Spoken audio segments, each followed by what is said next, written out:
ਬਾਣੀ ਕਹੈ ਸੇਵਕ ਜਨ ਮਾਨੈ, ਪਰਤਾਖ ਗੁਰੂ ਨਿਸਤਾਰੇ।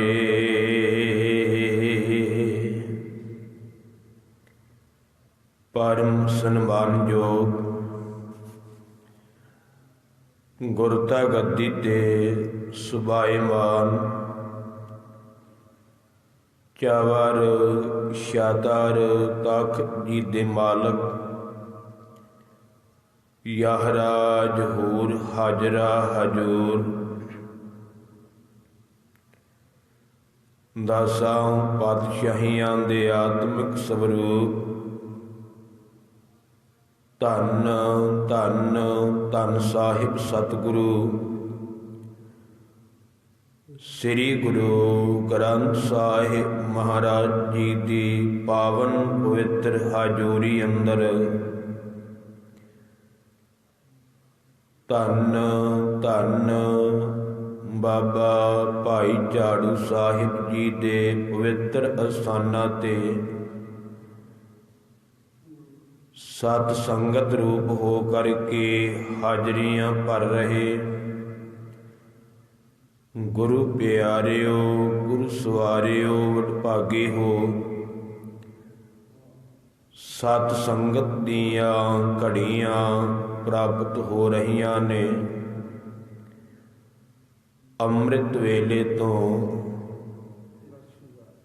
ਸਤਿਗੁਰਾਂ ਦੇ ਦਰਸ਼ਨ ਦੀਦਾਰ ਪਰਸ ਕਰਕੇ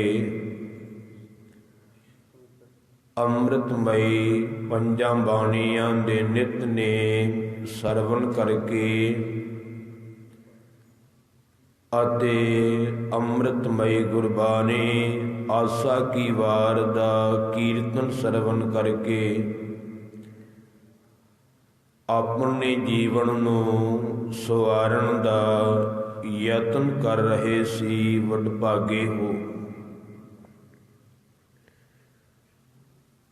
ਅੱਜ ਦਾ ਪਾਵਨ ਪਵਿੱਤਰ ਦਿਹਾੜਾ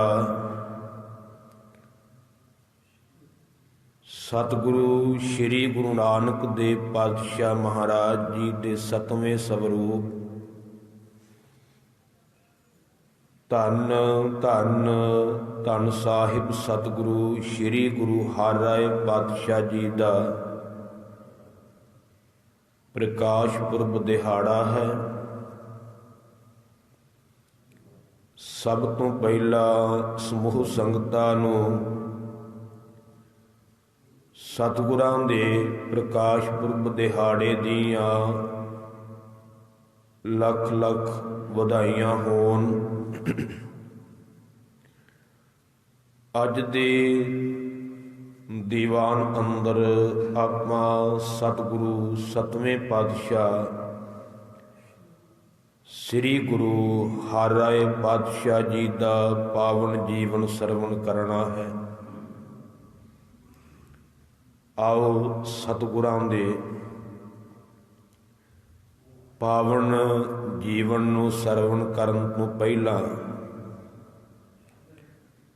ਗੁਰੂ ਚਰਨਾਂ ਵਿੱਚ ਹਾਜ਼ਰੀ ਲਵਾਈਏ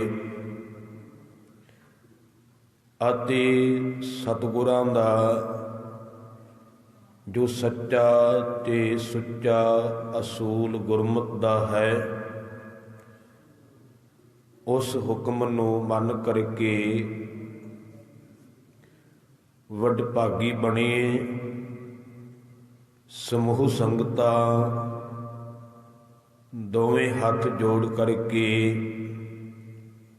ਗੁਰੂ ਚਰਨਾਂ ਵਿੱਚ ਸੀਸ ਝੁਕਾ ਕਰਕੇ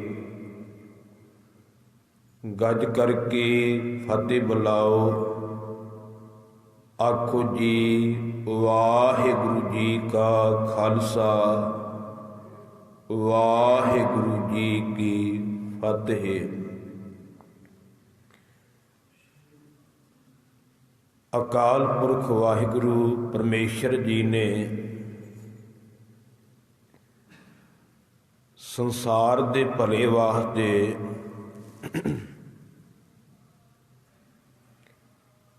ਨਿਰਗੁਣ ਤੋਂ ਸਰਗੁਣ ਸਰੂਪ ਧਾਰ ਕਰਕੇ ਸੰਸਾਰ ਤੇ ਆਉਣਾ ਕੀਤਾ ਹੈ। ਜੋਤ ਰੂਪ ਹਰ ਆਪ ਗੁਰੂ ਨਾਨਕ ਕਹਾਇਓ। ਜੋਤੀ ਸਰੂਪ ਵਾਹਿਗੁਰੂ ਆਪ ਹੈ। ਉਸ ਵਾਹਿਗੁਰੂ ਨੇ ਹੀ ਧੰਨ ਗੁਰੂ ਨਾਨਕ ਸਾਹਿਬ ਜੀ ਦਾ ਸਵਰੂਪ ਧਾਰਿਆ, ਅਖਵਾਉਣਾ ਕੀਤਾ ਹੈ। ਜੋ 10 ਜਾਮੇ ਸਤਿਗੁਰੂ ਨਾਨਕ ਸਾਹਿਬ ਜੀ ਨੇ ਧਾਰਨ ਕੀਤੇ ਨੇ, ਉਹ ਪਹਿਲਾਂ ਤੋਂ ਹੀ ਨੀਯਤ ਸਨ। ਕਿਉਂਕਿ ਜਿਸ ਸਰੂਪ ਦੇ ਵਿੱਚ ਅਕਾਲ ਪੁਰਖ ਨੇ ਆਪਣੀ ਜੋਤ ਟਿਕਾਉਣੀ ਹੁੰਦੀ ਹੈ, ਪਹਿਲਾਂ ਉਸ ਸਵਰੂਪ ਦੀ ਤਿਆਰੀ ਹੁੰਦੀ ਹੈ ਅਤੇ ਉਹ ਜੋਤ ਬਾਅਦ ਵਿੱਚ ਉਸ ਸਵਰੂਪ ਵਿੱਚ ਟਿਕਦੀ ਹੈ।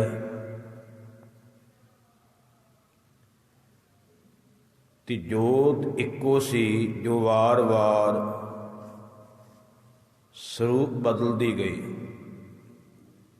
ਪਾਵਨ ਗੁਰਬਾਣੀ ਦਾ ਬਚਨ ਪੜ੍ਹਦੇ ਹਾਂ, ਜੋਤ ਓਹਾ ਜੁਗਤ ਸਾਏ ਸਹਿ ਕਾਇਆ ਫੇਰ ਪਲਟੀਐ। ਜੋਤ ਵੀ ਓਹਾ ਹੈ, ਜੁਗਤੀ ਵੀ ਉਹੀ ਹੈ, ਬਦਲਿਆ ਕੀ ਕੇਵਲ ਸਰੀਰ ਸਵਰੂਪ। ਸੋ ਉਹ ਜੋਤ ਗੁਰੂ ਨਾਨਕ ਸਾਹਿਬ ਜੀ ਦੀ ਜੋ ਅੱਗੇ ਤੋਂ ਅੱਗੇ ਪ੍ਰਵੇਸ਼ ਹੋ ਰਹੀ ਹੈ, ਗੁਰੂ ਨਾਨਕ ਸਾਹਿਬ ਤੋਂ ਉਪਰੰਤ ਗੁਰੂ ਅੰਗਦ ਸਾਹਿਬ ਜੀ ਦੇ ਵਿੱਚ ਟਿਕੀ ਹੈ। ਗੁਰਬਾਣੀ ਦੇ ਵਿੱਚੋਂ ਆਪਾਂ ਵਚਨ ਪੜ੍ਹਦੇ ਹਾਂ, ਜੋਤ ਰੂਪ ਹਰ ਆਪ ਗੁਰੂ ਨਾਨਕ ਕਹਾਇਓ।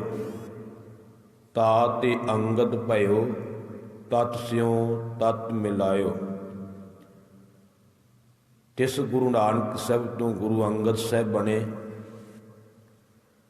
ਅੰਗਦ ਕਿਰਪਾ ਧਾਰ ਅਮਰ ਸਤਿਗੁਰ ਥਿਰ ਕੀਓ। ਗੁਰੂ ਅੰਗਦ ਸਾਹਿਬ ਜੀ ਨੇ ਕਿਰਪਾ ਧਾਰ ਕਰਕੇ ਆਪਣੀ ਥਾਂ ਤੇ ਗੁਰੂ ਅਮਰਦਾਸ ਜੀ ਨੂੰ ਟਿਕਾਇਆ ਹੈ। ਅਮਰਦਾਸ ਅੰਮ੍ਰਿਤ ਛਤਰ ਗੁਰ ਰਾਮਹਿ ਦੀਆ। ਗੁਰੂ ਅਮਰਦਾਸ ਜੀ ਨੇ ਇਹ ਗੁਰਿਆਈ ਦਾ ਅੰਮ੍ਰਿਤ ਛਤਰ ਗੁਰੂ ਰਾਮਦਾਸ ਜੀ ਨੂੰ ਦੇਣਾ ਕੀਤਾ ਹੈ। ਗੁਰ ਰਾਮਦਾਸ ਦਰਸ਼ਨ ਪਰਸ ਕਹਿ ਮਥੁਰਾ ਅੰਮ੍ਰਿਤ ਬੈਨ। ਮੂਰਤ ਪੰਚ ਪ੍ਰਮਾਨ ਪੁਰਖ ਗੁਰ ਅਰਜੁਨ ਭਿਖਹੁ ਨੈਨ। ਮਥੁਰਾ ਭੱਟ ਜੀ ਕਹਿ ਰਹੇ ਨੇ ਕਿ ਮੈਂ ਗੁਰੂ ਰਾਮਦਾਸ ਜੀ ਦੇ ਦਰਸ਼ਨ ਪਰਸ ਕਰਕੇ ਇਹ ਵਚਨ ਕਹਿ ਰਿਹਾ ਹੈ ਕਿ ਜਿਨ੍ਹੇ ਧੰਨ ਗੁਰੂ ਨਾਨਕ ਸਾਹਿਬ ਦੇ ਦਰਸ਼ਨ ਕਰਨੇ ਨੇ ਤਾਂ ਅੱਖਾਂ ਦੇ ਨਾਲ ਧੰਨ ਗੁਰੂ ਅਰਜਨ ਸਾਹਿਬ ਦੇ ਦਰਸ਼ਨ ਕਰ ਲਵੋ। ਇਹ ਉਹੀ ਰੂਪ ਨੇ, ਉਹੀ ਜੋਤ ਦੇ ਵਾਰਸ ਨੇ। ਫਿਰ ਇਹ ਜੋਤ ਗੁਰੂ ਅਰਜਨ ਸਾਹਿਬ ਦੇ ਵਿੱਚ ਟਿਕੀ। ਰਾਮਦਾਸ ਗੁਰੂ ਜਗ ਤਾਰਨ ਕਉ ਗੁਰ ਜੋਤ ਅਰਜੁਨ ਵਾਹੇ ਧਰੀ। ਗੁਰੂ ਅਰਜਨ ਸਾਹਿਬ ਦੇ ਵਿੱਚ ਟਿਕਾਈ ਹੈ ਸੰਸਾਰ ਨੂੰ ਤਾਰਨ ਵਾਸਤੇ। ਉਪਰੰਤ ਇਹ ਜੋਤ ਮੇਰੀ ਪੀਰੀ ਦੇ ਮਾਲਕ ਛੇਵੇਂ ਪਾਤਸ਼ਾਹ ਸਤਿਗੁਰੂ ਸ੍ਰੀ ਗੁਰੂ ਹਰਗੋਬਿੰਦ ਸਾਹਿਬ ਜੀ ਦੇ ਵਿੱਚ ਟਿਕੀ ਹੈ। ਭਾਈ ਗੁਰਦਾਸ ਜੀ ਲਿਖਦੇ ਨੇ, ਪੰਜ ਪਿਆਲੇ ਪੰਜ ਪੀਰ ਛਠਮ ਪੀਰ ਬੈਠਾ ਗੁਰ ਭਾਰੀ। ਅਰਜਨ ਕਾਇਆ ਪਲਟ ਕੈ ਮੂਰਤ ਹਰਗੋਬਿੰਦ ਸਵਾਰੀ। ਧੰਨ ਗੁਰੂ ਅਰਜਨ ਦੇਵ ਪਾਤਸ਼ਾਹ ਜੀ ਨੇ ਸਰੀਰ ਬਦਲ ਕਰਕੇ ਗੁਰੂ ਹਰਗੋਬਿੰਦ ਸਾਹਿਬ ਜੀ ਦਾ ਸਰੂਪ ਧਾਰਨ ਕੀਤਾ ਹੈ, ਉਹ ਸਵਾਰਿਆ ਹੈ। ਚੱਲੀ ਪੀੜੀ ਸੋਢੀਆਂ, ਰੂਪ ਦਿਖਾਵਨ ਵਾਰੋ ਵਾਰੀ। ਦਲ ਭੰਜਨ ਗੁਰ ਸੂਰਮਾ, ਵੱਡ ਜੋਧਾ ਬਹੁ ਪਰ ਉਪਕਾਰੀ। ਵੈਰੀਆਂ ਦੇ ਦਲ ਨੂੰ ਭੰਨਣ ਵਾਲਾ ਗੁਰੂ ਸੂਰਮਾ, ਵੱਡਾ ਜੋਧਾ ਪਰ ਉਪਕਾਰੀ। ਧੰਨ ਗੁਰੂ ਹਰਗੋਬਿੰਦ ਸਾਹਿਬ ਹੋਇਆ ਹੈ। ਹੁਣ ਇਹ ਜੋਤ ਅੱਗੇ ਧੰਨ ਗੁਰੂ ਹਰਗੋਬਿੰਦ ਸਾਹਿਬ ਤੋਂ ਅੱਗੇ ਜਾਣੀ ਹੈ, ਤੇ ਉਹ ਸਰੂਪ ਅਜੇ ਆਉਣਾ ਹੈ, ਜਿਨ੍ਹਾਂ ਦਾ ਅੱਜ ਆਪਾਂ ਪ੍ਰਕਾਸ਼ ਪੁਰਬ ਮਨਾ ਰਹੇ ਹਾਂ। ਮੇਰਾ ਕਹਿਣ ਤੋਂ ਭਾਵ ਸਤਵੇਂ ਪਾਤਸ਼ਾਹ ਧੰਨ ਧੰਨ ਸਾਹਿਬ ਸ੍ਰੀ ਗੁਰੂ ਹਰਿ ਰਾਏ ਪਾਤਸ਼ਾਹ ਜੀ। ਸੋਢ ਬੰਸ ਧੰਨ ਗੁਰੂ ਰਾਮਦਾਸ ਪਾਤਸ਼ਾਹ ਤੋਂ ਪ੍ਰਾਰੰਭ ਹੁੰਦੀ ਹੈ, ਤੇ ਗੁਰੂ ਰਾਮਦਾਸ ਪਾਤਸ਼ਾਹ ਜੀ ਦੇ 3 ਪੁੱਤਰ ਨੇ। ਵੱਡੇ ਨੇ ਪ੍ਰਿਥਵੀ ਚੰਦ, ਜੋ ਗੁਰੂ ਹੁਕਮ ਨਾ ਮੰਨਣ ਕਰਕੇ ਗੁਰੂ ਘਰ ਵਿੱਚੋਂ ਖਾਰਜ ਹੋ ਗਏ ਸਦਾ ਵਾਸਤੇ। ਦੂਜੇ ਨੇ ਬਾਬਾ ਮਹਾਦੇਵ ਜੀ, ਤੇ ਸਭ ਤੋਂ ਉਮਰ ਕਰਕੇ ਛੋਟੇ ਨੇ ਧੰਨ ਗੁਰੂ ਅਰਜਨ ਦੇਵ ਪਾਤਸ਼ਾਹ ਜੀ। ਸਮਾਂ ਬੀਤਦਾ ਗਿਆ। ਸ੍ਰੀ ਗੁਰੂ ਅਰਜਨ ਦੇਵ ਪਾਤਸ਼ਾਹ ਜੀ ਦੇ ਗ੍ਰਹਿ ਵਿਖੇ ਮਹਾਨ ਯੋਧੇ ਸਪੁੱਤਰ ਬਾਬਾ ਬੁੱਢਾ ਜੀ ਦੇ ਬਚਨਾਂ ਦੇ ਨਾਲ ਸੰਸਾਰ ਅੰਦਰ ਆਏ। ਧੰਨ ਧੰਨ ਸਾਹਿਬ ਸ੍ਰੀ ਗੁਰੂ ਹਰਗੋਬਿੰਦ ਸਾਹਿਬ, ਮੇਰੀ ਤੇਰੀ ਦੇ ਮਾਲਕ ਸਤਿਗੁਰੂ ਜੀ। ਤਿੰਨਾਂ ਦੇ ਗ੍ਰਹਿ ਵਿਖੇ 5 ਸਾਹਿਬਜ਼ਾਦੇ ਤੇ 1 ਸਾਹਿਬਜ਼ਾਦੀ ਨੇ ਜਨਮ ਲਿਆ ਹੈ। ਬਾਬਾ ਗੁਰਦਿੱਤਾ ਜੀ ਸਭ ਤੋਂ ਵੱਡੇ ਸਨ। ਬਾਬਾ ਸੂਰਜਮਲ ਜੀ, ਬਾਬਾ ਅਣੀ ਰਾਏ ਜੀ, ਬਾਬਾ ਅਟਲ ਰਾਏ ਜੀ, ਸ਼੍ਰੀ ਗੁਰੂ ਤੇਗ ਬਹਾਦਰ ਸਾਹਿਬ ਜੀ ਅਤੇ ਬੀਬੀ ਵੀਰੋ ਜੀ। ਬਾਬਾ ਗੁਰਦਿੱਤਾ ਜੀ ਦਾ ਜਨਮ ਡਰੌਲੀ ਭਾਈ ਕੀ ਵਿਖੇ ਹੋਇਆ ਹੈ। ਸਮਾਂ ਬੀਤਦਾ ਗਿਆ, ਸਰੀਰ ਵੱਡਾ ਹੋਇਆ, ਤੇ ਸਮਾਂ ਆ ਗਿਆ ਜਦੋਂ ਬਾਬਾ ਗੁਰਦਿੱਤਾ ਜੀ ਦਾ ਆਨੰਦ ਕਾਰਜ ਹੋਣਾ ਹੈ। ਤੇ ਆਨੰਦ ਕਾਰਜ ਬਾਬਾ ਗੁਰਦਿੱਤਾ ਜੀ ਦਾ ਬਟਾਲੇ ਦੀ ਧਰਤੀ ਤੇ ਹੋਇਆ। ਬਾਬਾ ਗੁਰਦਿੱਤਾ ਜੀ ਦੇ ਸਹੁਰੇ ਬਟਾਲੇ ਸਨ। ਉੱਥੋਂ ਦੇ ਭਾਈ ਰਾਮਾ ਜੀ, ਤਿੰਨਾਂ ਦੀ ਧਰਮ ਪਤਨੀ ਮਾਤਾ ਸੁਖਦੇਈ ਜੀ,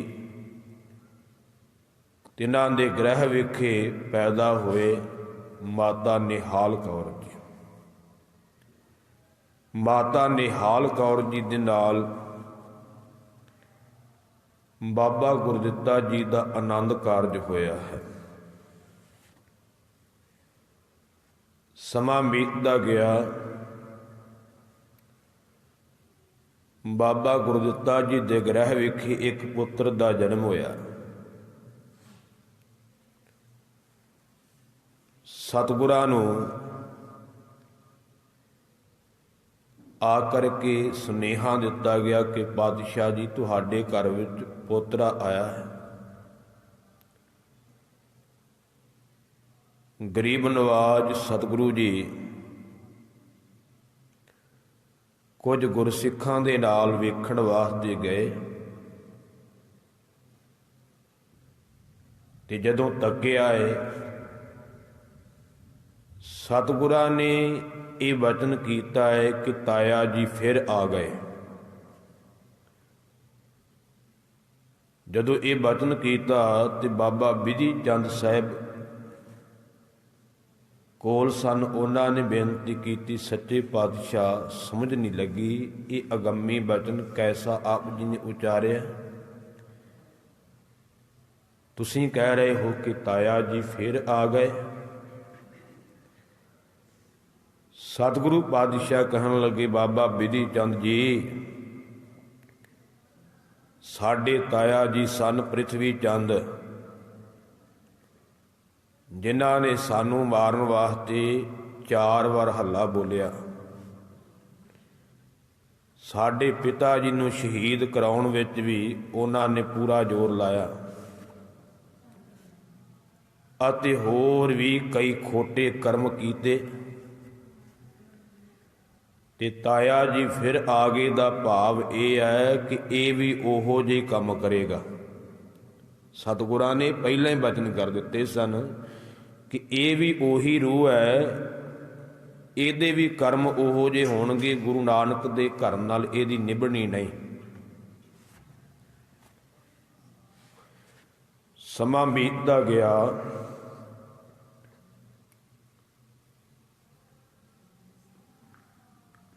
ਹੁਣ ਗੁਰੂ ਪਿਆਰ ਵਾਲਿਓ, ਕੀਰਤਪੁਰ ਸਾਹਿਬ ਦੀ ਧਰਤੀ ਤੇ ਇੱਕ ਰੱਬ ਦਾ ਪਿਆਰਾ ਸੰਤ ਰਹਿੰਦਾ, ਜਿਹਨੂੰ ਬੁੱਢਣ ਸ਼ਾਹ ਕਿਹਾ ਜਾਂਦਾ ਹੈ। ਇਹ ਗੁਰੂ ਨਾਨਕ ਸਾਹਿਬ ਦਾ ਪ੍ਰੇਮੀ ਸੀ, ਬਹੁਤ ਬੰਦਗੀ ਵਾਲਾ ਮਹਾਂਪੁਰਖ ਸੀ।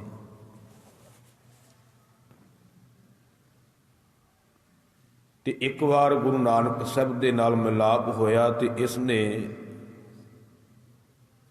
ਬੱਕਰੀਆਂ ਦਾ ਦੁੱਧ ਭੇਟਾ ਕੀਤਾ, ਕਿਉਂਕਿ ਬੱਕਰੀਆਂ ਵੀ ਚਾਰਦਾ ਸੀ, ਰੱਖਦਾ ਸੀ ਆਪਣੇ ਕੋਲ। ਤੇ ਸਤਿਗੁਰੂ ਪਾਤਸ਼ਾਹ ਜੀ ਨੇ ਉਸ ਵੇਲੇ ਦੁੱਧ ਛਕਿਆ ਨਹੀਂ ਸੀ। ਮਹਾਰਾਜ ਕਹਿੰਦੇ, ਹੁਣ ਨਹੀਂ ਛਕਣਾ, 6ਵੇਂ ਜਾਮੇ 'ਚ ਤੇਰੇ ਕੋਲੋਂ ਛਕਾਂਗੇ, ਉਹਨਾਂ ਚਿਰ ਸਾਡੀ ਉਡੀਕ ਰੱਖ। ਉਹ ਬੈਠਾ ਉੱਥੇ ਉਡੀਕਦਾ ਪਿਆ ਸੀ, ਸਤਿਗੁਰਾਂ ਨੂੰ ਅਰਾਧਤਾ ਪਿਆ ਸੀ। ਹੁਣ 6ਵੇਂ ਜਾਮੇ ਦੇ ਵਿੱਚ ਸਤਿਗੁਰੂ ਹਰਿ ਰਾਏ ਪਾਤਸ਼ਾਹ ਜੀ, ਸੋ ਵਾਹਿਗੁਰੂ ਸਤਿਗੁਰੂ ਹਰਗੋਬਿੰਦ ਸਾਹਿਬ ਜੀ ਮਹਾਰਾਜ ਨੇ ਫਿਰ ਬਾਬਾ ਗੁਰਦਿੱਤਾ ਜੀ ਨੂੰ ਭੇਜਿਆ ਕਿ ਤੁਸੀਂ ਜਾਓ ਸਾਡੀ ਥਾਂ ਤੇ, ਉਹ ਦੁੱਧ ਛਕ ਕਰਕੇ ਆਉਣਾ। ਅਸੀਂ ਬਚਨ ਕੀਤਾ ਸੀ। ਫਿਰ ਬਾਬਾ ਗੁਰਦਿੱਤਾ ਜੀ ਚੱਲ ਕਰਕੇ ਗਏ ਅਤੇ ਉਸ ਸੰਤ ਬੁੱਢਣ ਸ਼ਾਹ ਨੂੰ ਮਿਲੇ ਨੇ, ਦਰਸ਼ਨ ਦਿੱਤੇ ਨੇ ਤੇ ਮੰਗਿਆ ਜਾ ਕਰਕੇ, ਲਿਆਓ ਦੁੱਧ ਛਕਾਓ ਜੀ, ਤੁਹਾਡੇ ਨਾਲ ਬਚਨ ਸੀ। ਉਸ ਵੇਲੇ ਉਸਨੇ ਬੜਾ ਪਿਆਰ ਕੀਤਾ, ਦੁੱਧ ਛਕਾਇਆ ਹੈ ਤੇ ਉੱਥੇ ਹੀ ਸਰੀਰ ਤਿਆਗਿਆ ਤੇ ਬਾਬਾ ਗੁਰਦਿੱਤਾ ਜੀ ਨੇ ਸਾਰੀ ਕਿਰਿਆ ਨਿਭਾਈ ਹੈ। ਫਿਰ ਸਤਿਗੁਰਾਂ ਦਾ ਹੁਕਮ ਸੀ ਬਾਬਾ ਗੁਰਦਿੱਤਾ ਜੀ ਨੂੰ ਕਿ ਤੁਸੀਂ ਨਗਰ ਵਸਾਉਣਾ ਹੈ। ਉਦੋਂ ਅਜੇ ਕੀਰਤਪੁਰ ਸਾਹਿਬ ਵਸਿਆ ਨਹੀਂ ਸੀ ਤੇ ਇਹਦੇ ਬਾਰੇ ਵੀ ਸਤਿਗੁਰਾਂ ਨੂੰ ਜਦੋਂ ਬਾਬਾ ਗੁਰਦਿੱਤਾ ਜੀ ਨੇ ਬੇਨਤੀ ਕੀਤੀ, ਸੱਚੇ ਪਾਤਸ਼ਾਹ ਕਿੱਥੇ ਕੁ ਵਸਾਉਣਾ ਹੈ, ਮਹਾਰਾਜ ਨੇ ਇਹ ਬਚਨ ਕਿਹਾ ਸੀ ਕਿ ਇਹ ਸੰਤ ਬੁੱਢਣ ਸ਼ਾਹ ਦੱਸੇਗਾ। ਸੋ ਉਹਨਾਂ ਤੋਂ ਪੁੱਛ ਕਰਕੇ ਹੀ ਬਾਬਾ ਗੁਰਦਿੱਤਾ ਜੀ ਨੇ ਸਤਿਗੁਰਾਂ ਦੇ ਹੁਕਮ ਦੇ ਨਾਲ ਇਹ ਨਗਰ ਵਸਾਇਆ, ਜਿਹਦਾ ਨਾਂ ਰੱਖਿਆ ਗੁਰਕੀਰਤਪੁਰ ਸਾਹਿਬ, ਗੁਰੂ ਦੀ ਕੀਰਤੀ ਦਾ ਨਗਰ। ਅੱਜ ਕਈ ਸੰਗਤਾਂ ਕੀਰਤਨਪੁਰ ਸਾਹਿਬ ਵੀ ਕਹਿ ਦਿੰਦੀਆਂ, ਇਹ ਵੀ ਨਾਂ ਕਈ ਵਾਰ ਸੁਣਿਆ ਮੈਂ, ਪਰ ਕੀਰਤਪੁਰ ਸਾਹਿਬ ਨਗਰ ਦਾ ਨਾਂ ਹੈ। ਆਨੰਦਪੁਰ ਸਾਹਿਬ ਦੇ ਨਾਲ ਹੀ ਹੈ। ਆਨੰਦਪੁਰ ਸਾਹਿਬ ਬਾਅਦ ਵਿੱਚ ਵਸਿਆ, ਕੀਰਤਪੁਰ ਸਾਹਿਬ ਪਹਿਲਾਂ ਵਸਿਆ। ਫਿਰ ਜਦੋਂ ਨਗਰ ਵਸਾਇਆ ਤੇ ਸਤਿਗੁਰੂ ਹਰਗੋਬਿੰਦ ਸਾਹਿਬ ਜੀ ਨੇ ਆਖਿਆ, ਪੁੱਤਰ ਜੀ ਹੁਣ ਤੁਸੀਂ ਵੀ ਉੱਥੇ ਆਪਣਾ ਘਰ ਬਣਾ ਕੇ ਉੱਥੇ ਹੀ ਰਹਿਣਾ ਹੈ, ਇਹ ਤੁਹਾਡੀ ਜ਼ਿੰਮੇਵਾਰੀ ਹੈ, ਨਗਰ ਨੂੰ ਸਾਂਭਣਾ ਵੀ ਤੁਸੀਂ ਹੈ। ਪਿਤਾ ਜੀ ਦਾ ਹੁਕਮ ਮੰਨ ਕਰਕੇ ਬਾਬਾ ਗੁਰਦਿੱਤਾ ਜੀ ਕੀਰਤਪੁਰ ਸਾਹਿਬ ਰਹਿਣ ਲੱਗ ਪਏ। ਹੁਣ ਸਮਾਂ ਬੀਤਦਾ ਗਿਆ। ਹੁਣ 7ਵੇਂ ਜਾਮੇ ਦੀ ਤਿਆਰੀ ਹੋਣ ਲੱਗੀ ਹੈ। ਤਾਂ ਉਸ ਵੇਲੇ ਜਦੋਂ 7ਵਾਂ ਜਾਮਾ ਮਾਤਾ ਜੀ ਦੇ ਗਰਭ ਵਿੱਚ ਆ ਕਰਕੇ ਪ੍ਰਵੇਸ਼ ਹੋਇਆ, ਤਾਂ ਮਾਤਾ ਨਿਹਾਲ ਕੌਰ ਜੀ ਜੋ ਪਹਿਲਾਂ ਵੀ ਬਾਣੀ ਪੜ੍ਹਦੇ ਸਨ, ਸਿਮਰਨ ਕਰਦੇ ਸਨ, ਪਰ ਜਿਸ ਦਿਨ ਤੋਂ ਉਸ ਜਾਮੇ ਦਾ ਪ੍ਰਵੇਸ਼ ਗਰਭ ਵਿੱਚ ਹੋਇਆ ਹੈ, ਉਸ ਦਿਨ ਤੋਂ ਸਿਮਰਨ ਵੱਧ ਗਿਆ ਹੈ, ਬਾਣੀ ਹੋਰ ਵੱਧ ਗਈ ਹੈ, ਰਸ ਵੀ ਬਹੁਤਾ ਆਉਂਦਾ ਹੈ, ਆਨੰਦ ਵੀ ਬਹੁਤਾ ਆਉਂਦਾ ਹੈ, ਚਿਹਰਾ ਖਿੜਿਆ ਰਹਿੰਦਾ, ਕਿਉਂਕਿ ਗੁਰਬਾਣੀ ਦਾ ਬਚਨ ਹੈ, ਉਦਰੈ ਮਾਹੇ ਆਏ ਕੀਆ ਨਿਵਾਸ, ਮਾਤਾ ਕੈ ਮਨ ਬਹੁਤ ਵਿਗਾਸ। ਜਦੋਂ ਉਦਰ ਵਿੱਚ, ਪੇਟ ਵਿੱਚ ਆ ਕਰਕੇ ਨਿਵਾਸ ਕੀਤਾ ਤੇ ਮਾਂ ਦੇ ਮਨ ਵਿੱਚ ਬਹੁਤਾ ਖੇੜਾ ਹੈ, ਆਨੰਦ ਹੀ ਰਹਿੰਦਾ ਹਰ ਵਕਤ। ਹੁਣ ਮਾਤਾ ਜੀ ਜਿੱਥੇ ਜਪਜੀ ਸਾਹਿਬ, ਆਸਾ ਕੀ ਵਾਰ, ਸੁਖਮਣੀ ਸਾਹਿਬ ਆਦਿਕ ਬਾਣੀਆਂ ਪੜ੍ਹਦੇ ਨੇ,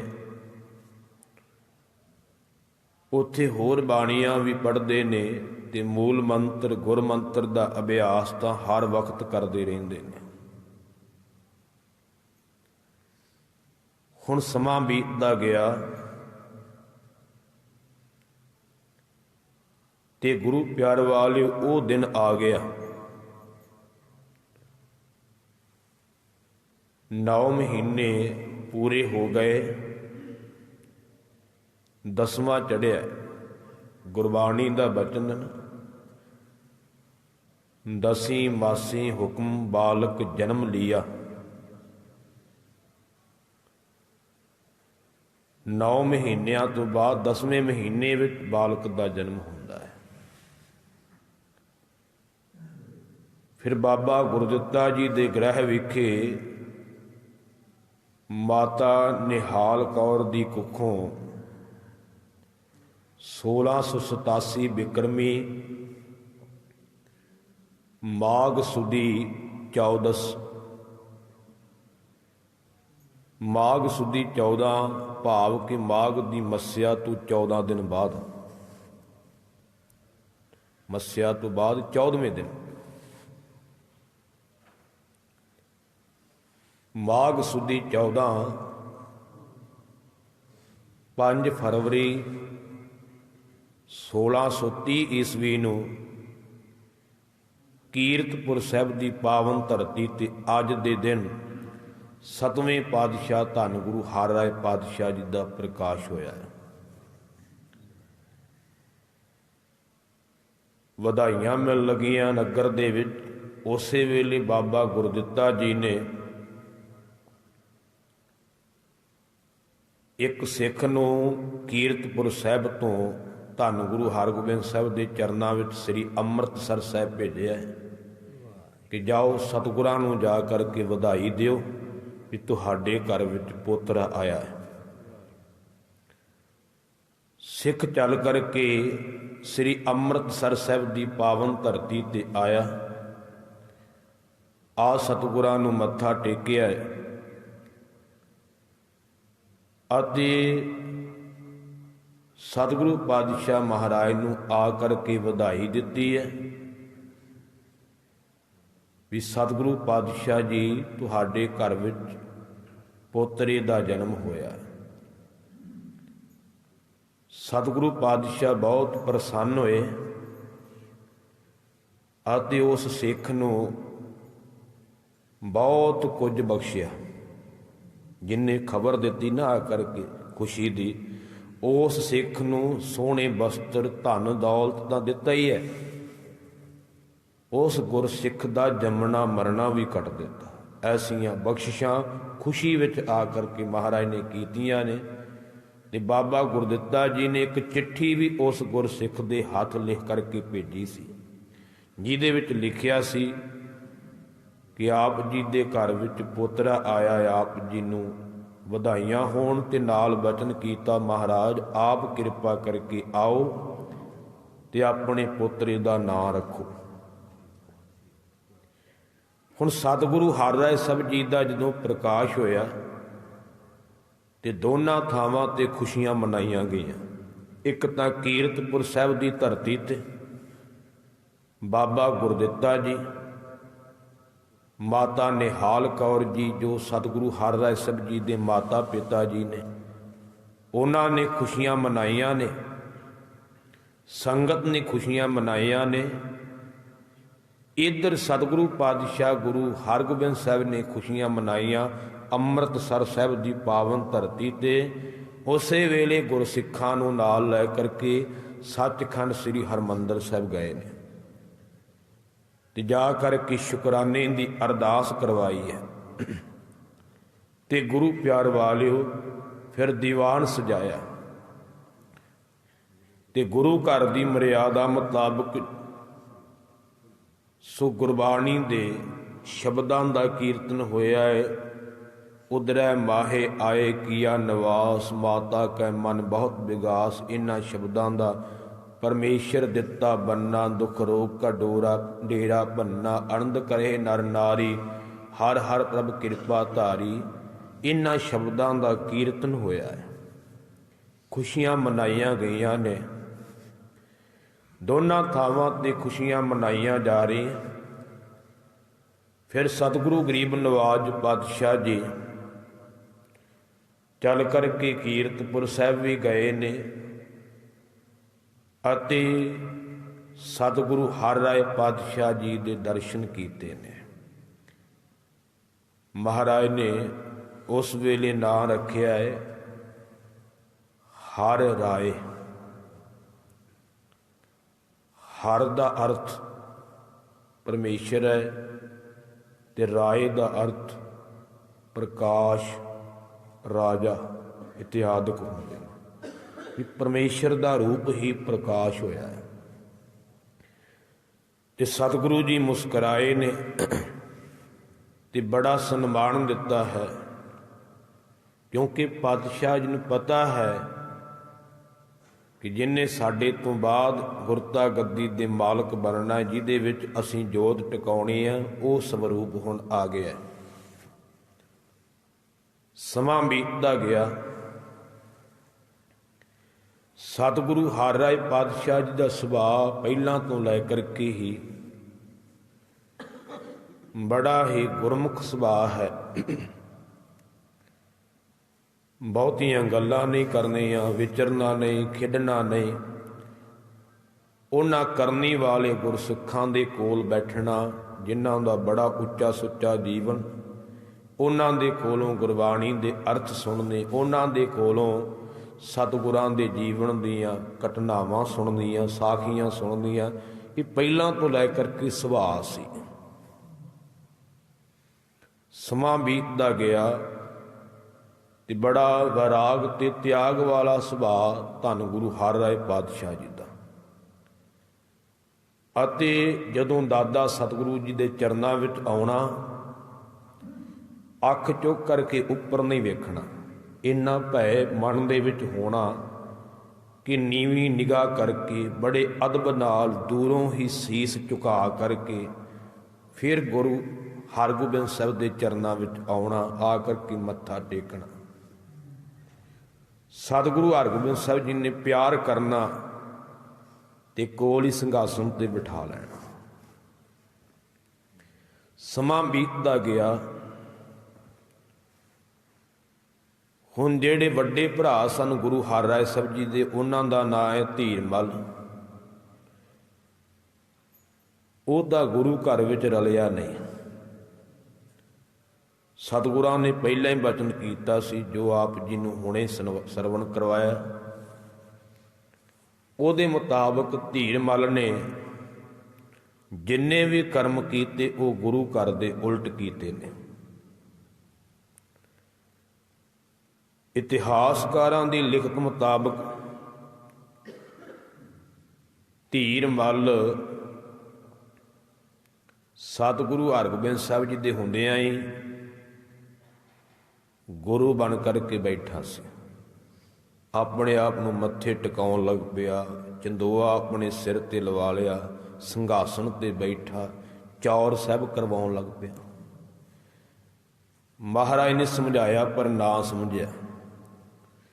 ਫਿਰ ਪਾਤਸ਼ਾਹ ਨੇ ਹੁਕਮ ਕੀਤਾ ਸਿੱਖਾਂ ਨੂੰ ਵੀ ਇਹਦੇ ਕੋਲੋਂ ਚੌਰ ਸਾਹਿਬ ਖੋਹ ਕਰਕੇ ਇਹਨੂੰ ਧੱਕੇ ਮਾਰ ਕੇ ਇੱਥੋਂ ਕੱਢ ਦਿੱਤਾ ਜਾਏ।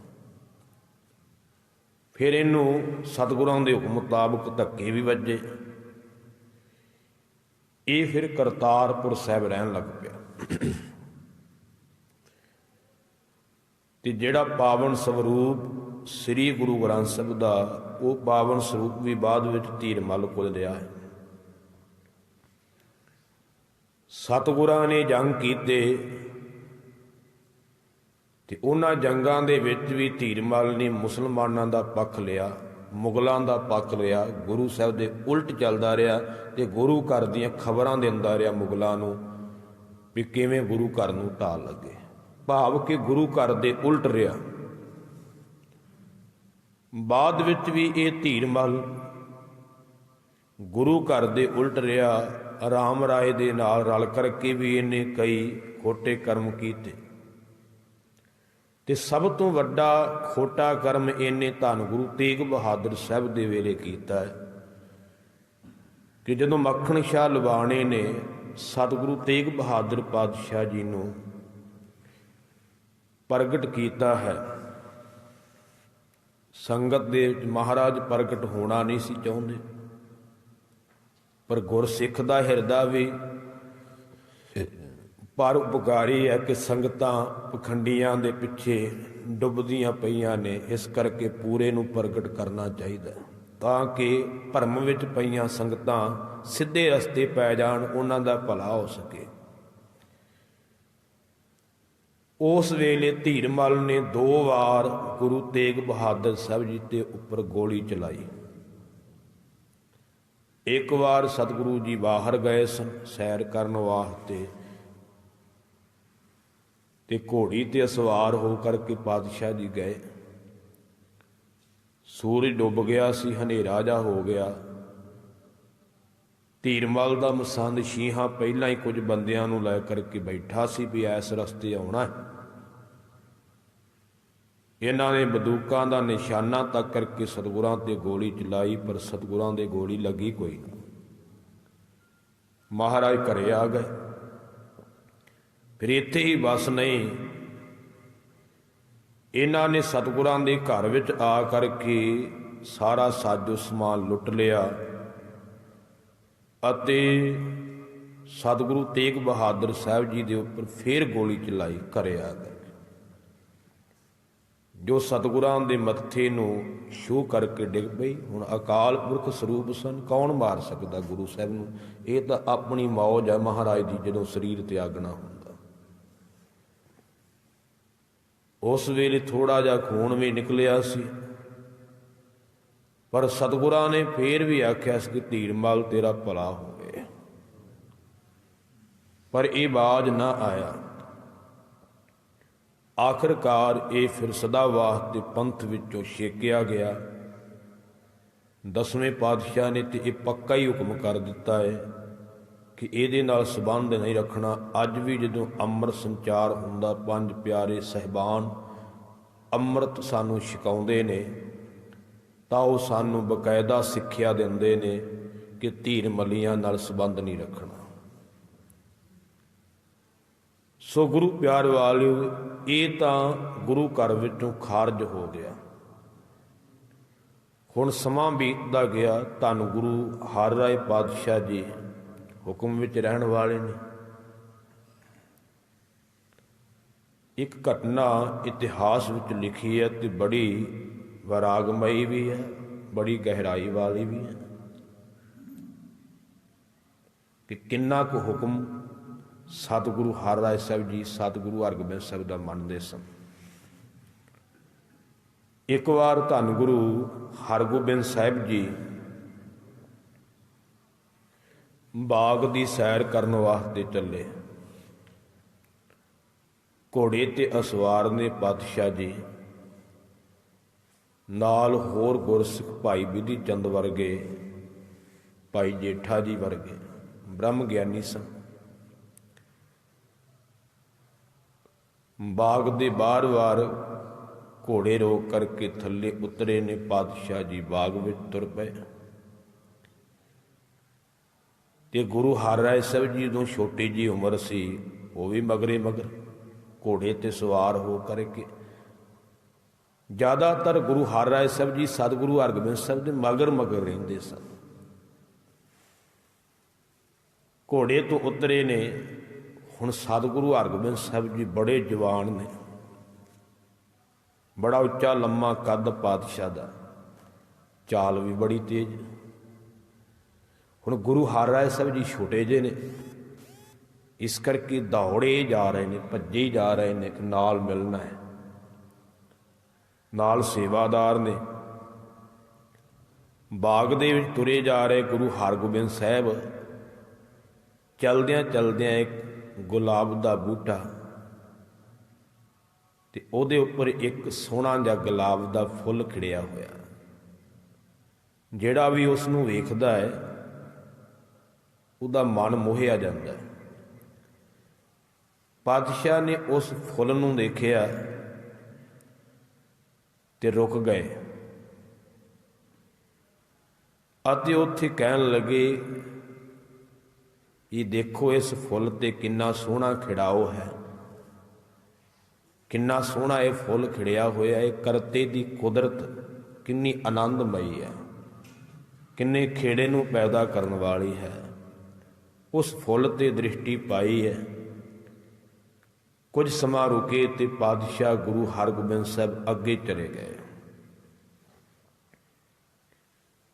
ਅੱਗੇ ਜਾ ਕਰਕੇ ਬਾਗ ਦੇ ਵਿੱਚ ਸਤਿਗੁਰਾਂ ਦਾ ਆਸਣ ਲੱਗਾ ਸੀ, ਉੱਥੇ ਕੁਝ ਸਮਾਂ ਬੈਠੇ ਨੇ, ਗੁਰਸਿੱਖ ਕੋਲ ਬੈਠੇ ਨੇ, ਬਚਨ ਵਿਲਾਸ ਕਰਦੇ ਰਹੇ।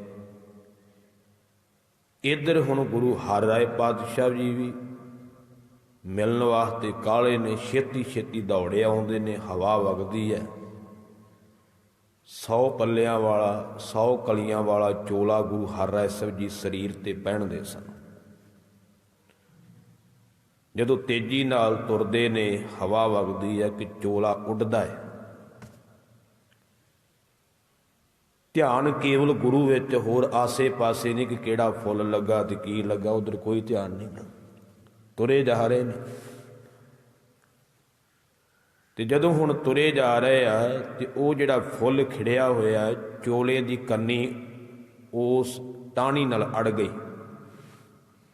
ਗੁਲਾਬ ਦਾ ਫੁੱਲ ਸੀ, ਕੰਡੇ ਦੇ ਨਾਲ ਹੁੰਦੀ ਆ।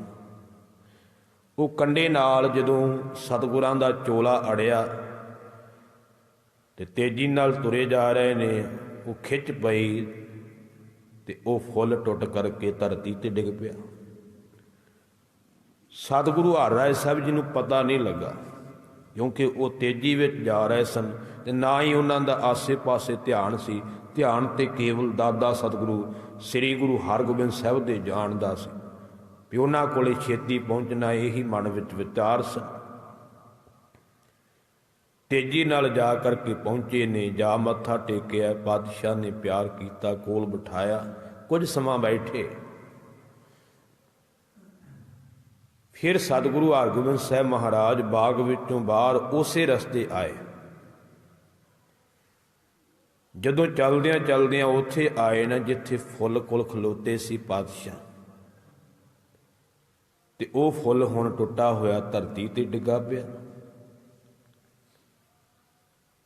ਪਾਤਸ਼ਾਹ ਫਿਰ ਰੁਕ ਗਏ, ਕਹਿਣ ਲੱਗੇ, ਫੁੱਲ ਕਿਸ ਨੇ ਤੋੜਿਆ? ਅਸੀਂ ਜਦੋਂ ਜਾਂਦੇ ਹਾਂ ਇੱਥੋਂ ਲੰਘ ਕੇ ਗਏ ਸਾਂ, ਇਸ ਫੁੱਲ ਤੇ ਬੜੀ ਸੁੰਦਰਤਾ ਸੀ, ਇਹ ਬੜਾ ਸੁੰਦਰ ਖਿੜਿਆ ਹੋਇਆ ਸੀ।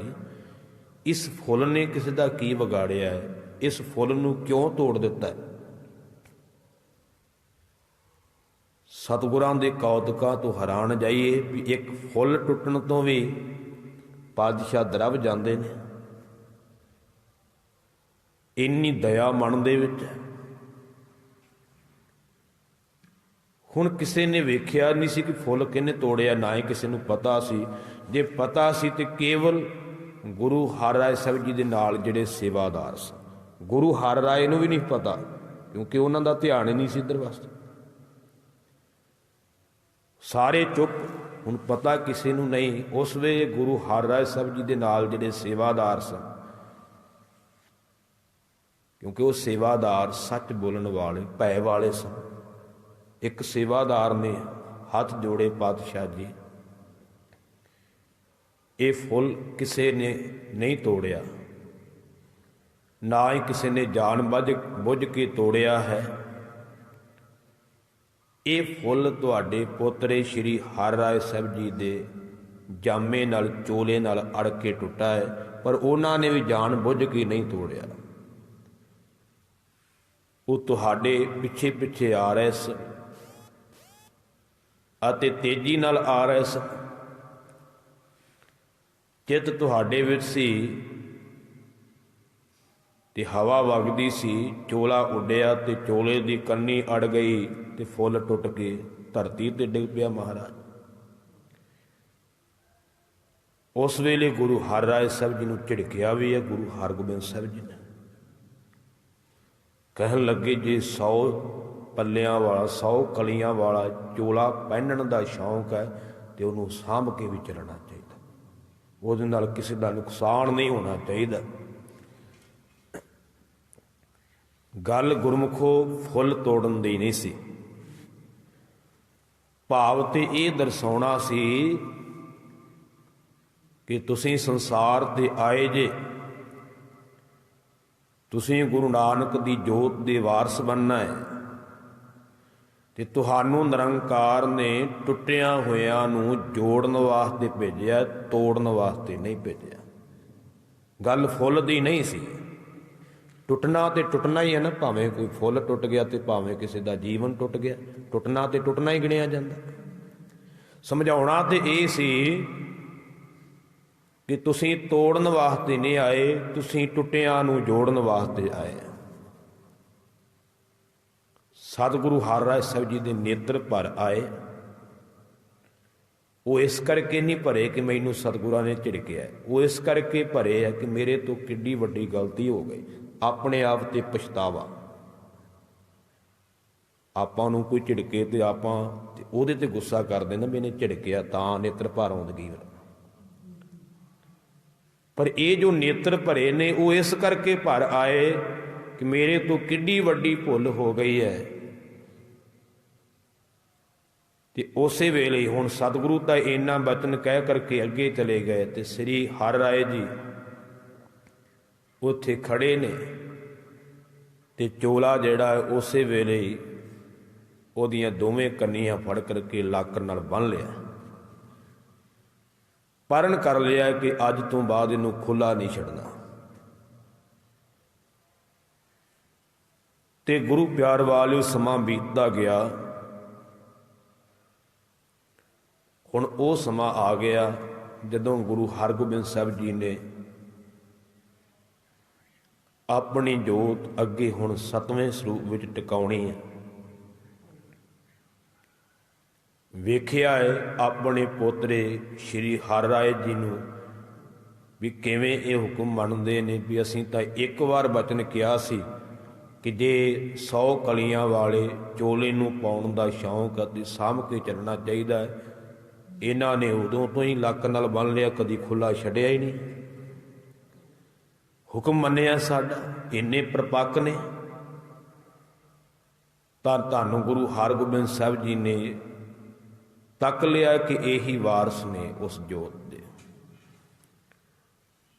हुण तैयारी कीती पातशाह ने भी हुण असीं ये शरीर बदलना है, त्यागना है, अपनी जोत 7वें स्वरूप में टिकाउणी है। तो सारे गुरसिखां नूं हुक्मनामे लिख दिते हैं कि फलाने दिन सारे गुरसिख इत्थे पहुँचो कीरतपुर साहिब की धरती ते। हुण जदों सतगुरां दे हुक्मनामे जाणगे गुरसिखां ने आउणा, सारे गुरसिख हुक्म मन करके सतगुरां दे कोल पहुँच गए ने। उस वेले तक सतगुरां दे 5 पुत्रां विचों 3 पुत्र जिहड़े वो शरीर करके सन, 2 पुत्र शरीर त्याग चुके सन। गुरु हर राय साहब जी दे पिता जी ਬਾਬਾ ਗੁਰਦਿੱਤਾ ਜੀ ਵੀ ਉਦੋਂ ਸਰੀਰ ਤਿਆਗ ਚੁੱਕੇ ਸਨ। ਉਹ ਵੀ ਆਪਾਂ ਇਤਿਹਾਸ ਜਾਣਦੇ ਹਾਂ ਕਿ ਬਾਬਾ ਗੁਰਦਿੱਤਾ ਜੀ ਸ਼ਿਕਾਰ ਖੇਡਣ ਵਾਸਤੇ ਗਏ ਸਨ ਤੇ ਉੱਥੇ ਇੱਕ ਮਰੀ ਹੋਈ ਗਊ ਬਾਬਾ ਗੁਰਦਿੱਤਾ ਜੀ ਨੇ ਜਿੰਦਾ ਕਰ ਦਿੱਤੀ ਸੀ। ਤੇ ਜਦੋਂ ਸਤਿਗੁਰੂ ਸ੍ਰੀ ਗੁਰੂ ਹਰਗੋਬਿੰਦ ਸਾਹਿਬ ਜੀ ਨੂੰ ਪਤਾ ਲੱਗਾ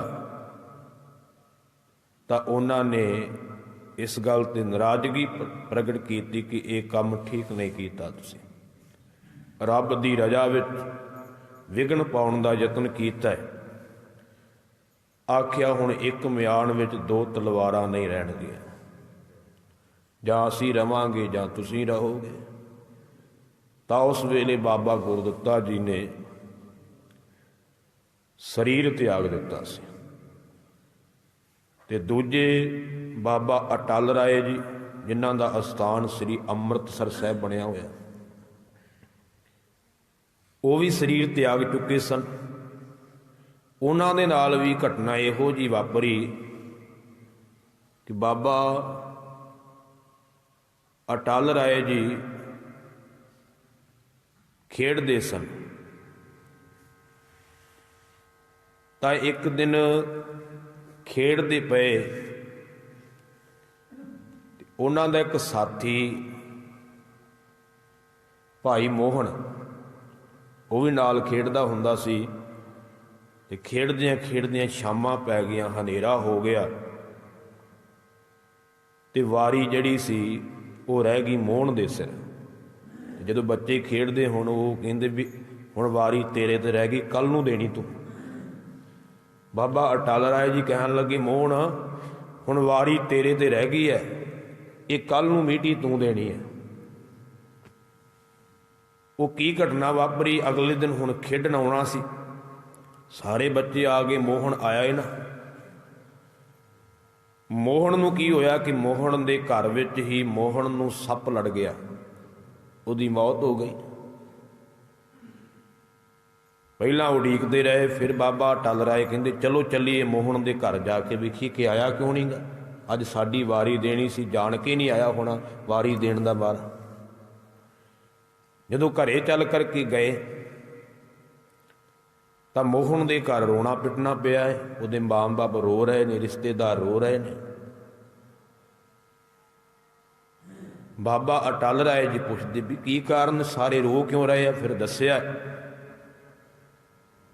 ਕਿ ਮੋਹਨ ਤਾਂ ਚੜ੍ਹਾਈ ਕਰ ਗਿਆ, ਉਹਨੂੰ ਸੱਪ ਲੜ ਗਿਆ, ਉਹਦੀ ਮੌਤ ਹੋ ਗਈ। ਹੁਣ ਬਾਬਾ ਅਟਲ ਰਾਏ ਬਾਰੇ ਜਾਣਦੇ ਸਨ ਕਿ ਇਹਨਾਂ ਦੇ ਬਚਨ ਪੂਰੇ ਹੁੰਦੇ ਆ। ਮਾਂ ਬਾਪ ਨੇ ਵੀ ਤਰਲਾ ਕੀਤਾ ਵੀ ਤੁਸੀਂ ਕਿਰਪਾ ਕਰੋ, ਬਾਕੀ ਸਾਰਿਆਂ ਨੇ ਵੀ ਬੇਨਤੀ ਕੀਤੀ।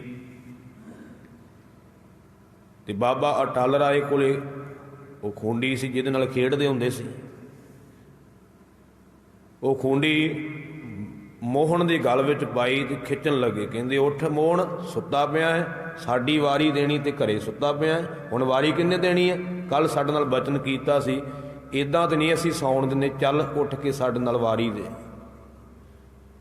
ਹੁਣ ਬਾਬੇ ਅਟਲ ਰਾਏ ਨੇ ਜਦੋਂ ਇਹ ਬਚਨ ਕੀਤਾ, ਖੂੰਡੀ ਗਲ ਪਾ ਕੇ ਤਾਂ ਨੂੰ ਖਿੱਚਿਆ ਤੇ ਮੋਹਨ ਵਾਹਿਗੁਰੂ ਵਾਹਿਗੁਰੂ ਕਰਦਾ ਉੱਠ ਕੇ ਬਹਿ ਗਿਆ।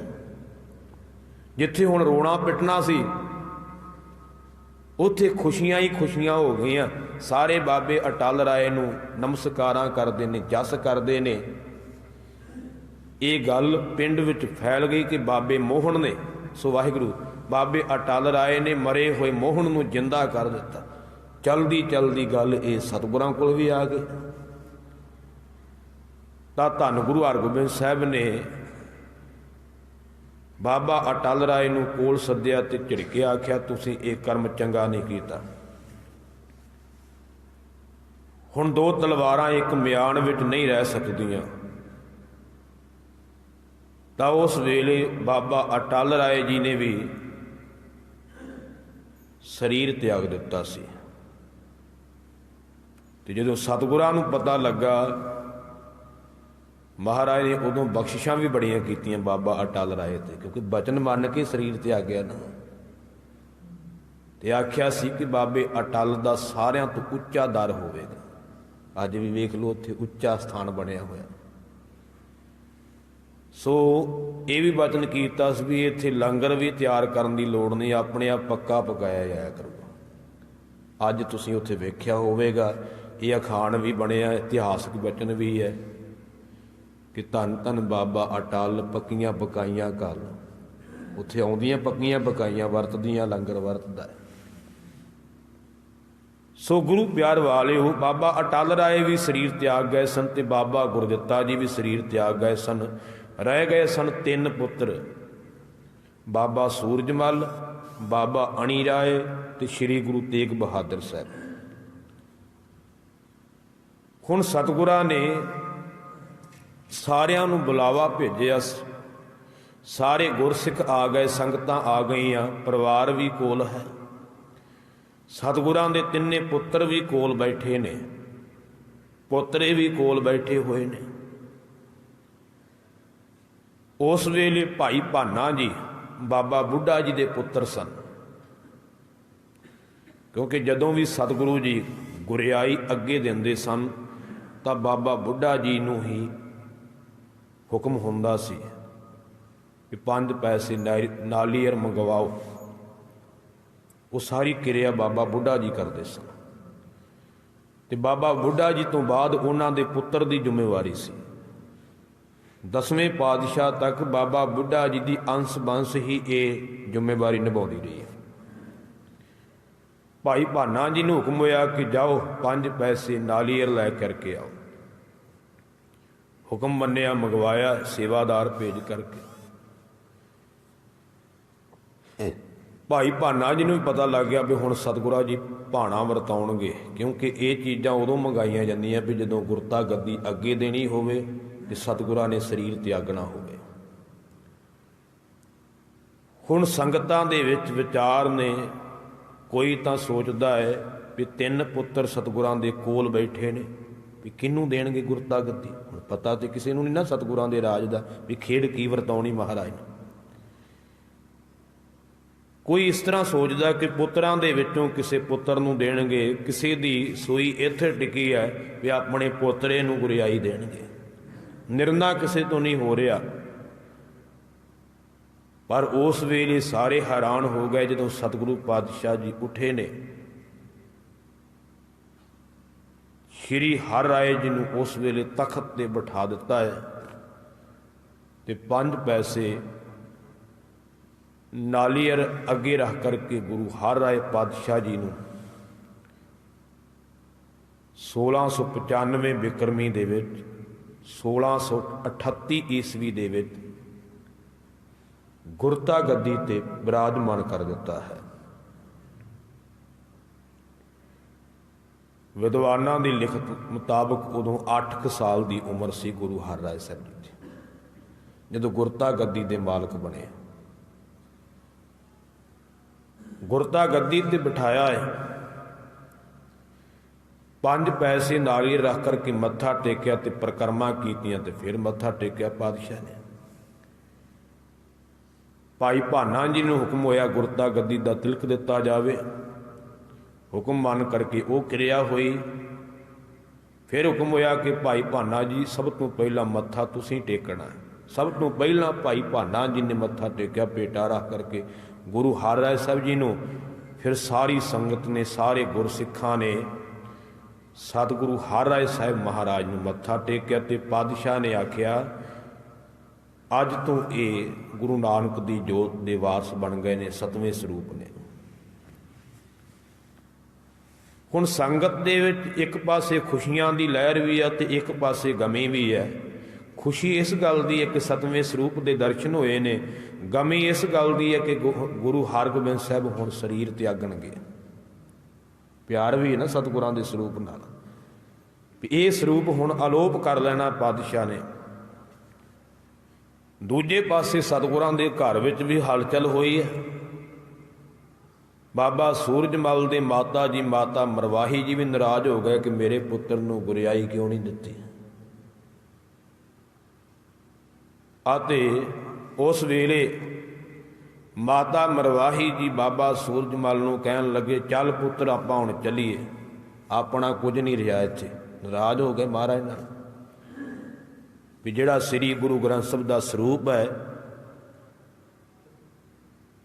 ਉਹ ਬਾਬੇ ਗੁਰਦਿੱਤੇ ਦੇ ਵੱਡੇ ਪੁੱਤਰ ਧੀਰਮਲ ਨੇ ਸਾਂਭ ਲਿਆ ਤੇ ਗੁਰਿਆਈ ਛੋਟੇ ਪੁੱਤਰ ਨੇ ਲੈ ਲਈ, ਆਪਾਂ ਕੀ ਰਹਿ ਗਏ। ਮਾਤਾ ਜੀ ਨੇ ਸਮਾਨ ਲੱਦਿਆ ਗੱਡਿਆਂ ਤੇ ਤੁਰ ਪਈ। ਸਤਿਗੁਰਾਂ ਨੂੰ ਆ ਕਰ ਕੀ ਦੱਸਿਆ, ਮਹਾਰਾਜ ਮਾਤਾ ਜੀ ਚੱਲੇ ਨੇ। ਮਹਾਰਾਜ ਨੇ ਭਾਈ ਭਾਨੇ ਨੂੰ ਭੇਜਿਆ ਕਿ ਜਾਓ ਮੋੜ ਕੇ ਲਿਆਓ। ਮੋੜ ਕੇ ਲਿਆਂਦਾ, ਕੋਲ ਆਏ ਬਾਬਾ ਸੂਰਜਮਲ ਜੀ ਆ ਗਏ ਕੋਲ, ਮੱਥਾ ਟੇਕਿਆ। ਮਹਾਰਾਜ ਕਹਿੰਦੇ ਪੁੱਤਰ ਸੂਰਜਮਲ ਦੱਸ ਗੁਰੂ ਬਣਨਾ, ਕੁਰਤਾ ਗੱਦੀ ਚਾਹੀਦੀ ਹੈ, ਗੁਰਿਆਈ ਚਾਹੁੰਦਾ। ਹੱਥ ਜੋੜੇ, ਨਹੀਂ ਪਿਤਾ ਜੀ ਮੇਰੀ ਤਾਂ ਕੋਈ ਇੱਛਾ ਨਹੀਂ, ਮੈਂ ਤੇ ਕਦੀ ਸੰਕਲਪ ਵੀ ਨਹੀਂ ਕੀਤਾ ਕਿ ਮੈਂ ਗੁਰੂ ਬਣਨਾ। ਫਿਰ ਕੀ ਚਾਹੀਦਾ?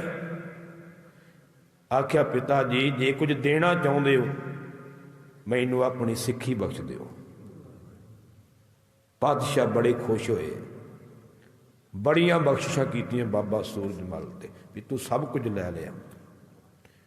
ਹੁਣ ਜਦੋਂ ਪੁੱਤਰ ਸਹਿਮਤ ਤਾਂ ਫਿਰ ਮਾਂ ਹੁਣ ਕਿੱਥੋਂ ਵਿਰੋਧ ਕਰੇਗੀ। ਮਾਂ ਨੇ ਵੀ ਫਿਰ ਪੁੱਤਰ ਨਾਲ ਸਹਿਮਤ ਹੋਣਾ ਹੈ ਵੀ ਜਦੋਂ ਮੇਰੇ ਪੁੱਤਰ ਨੇ ਇੱਛਾ ਨਹੀਂ ਕੀਤੀ।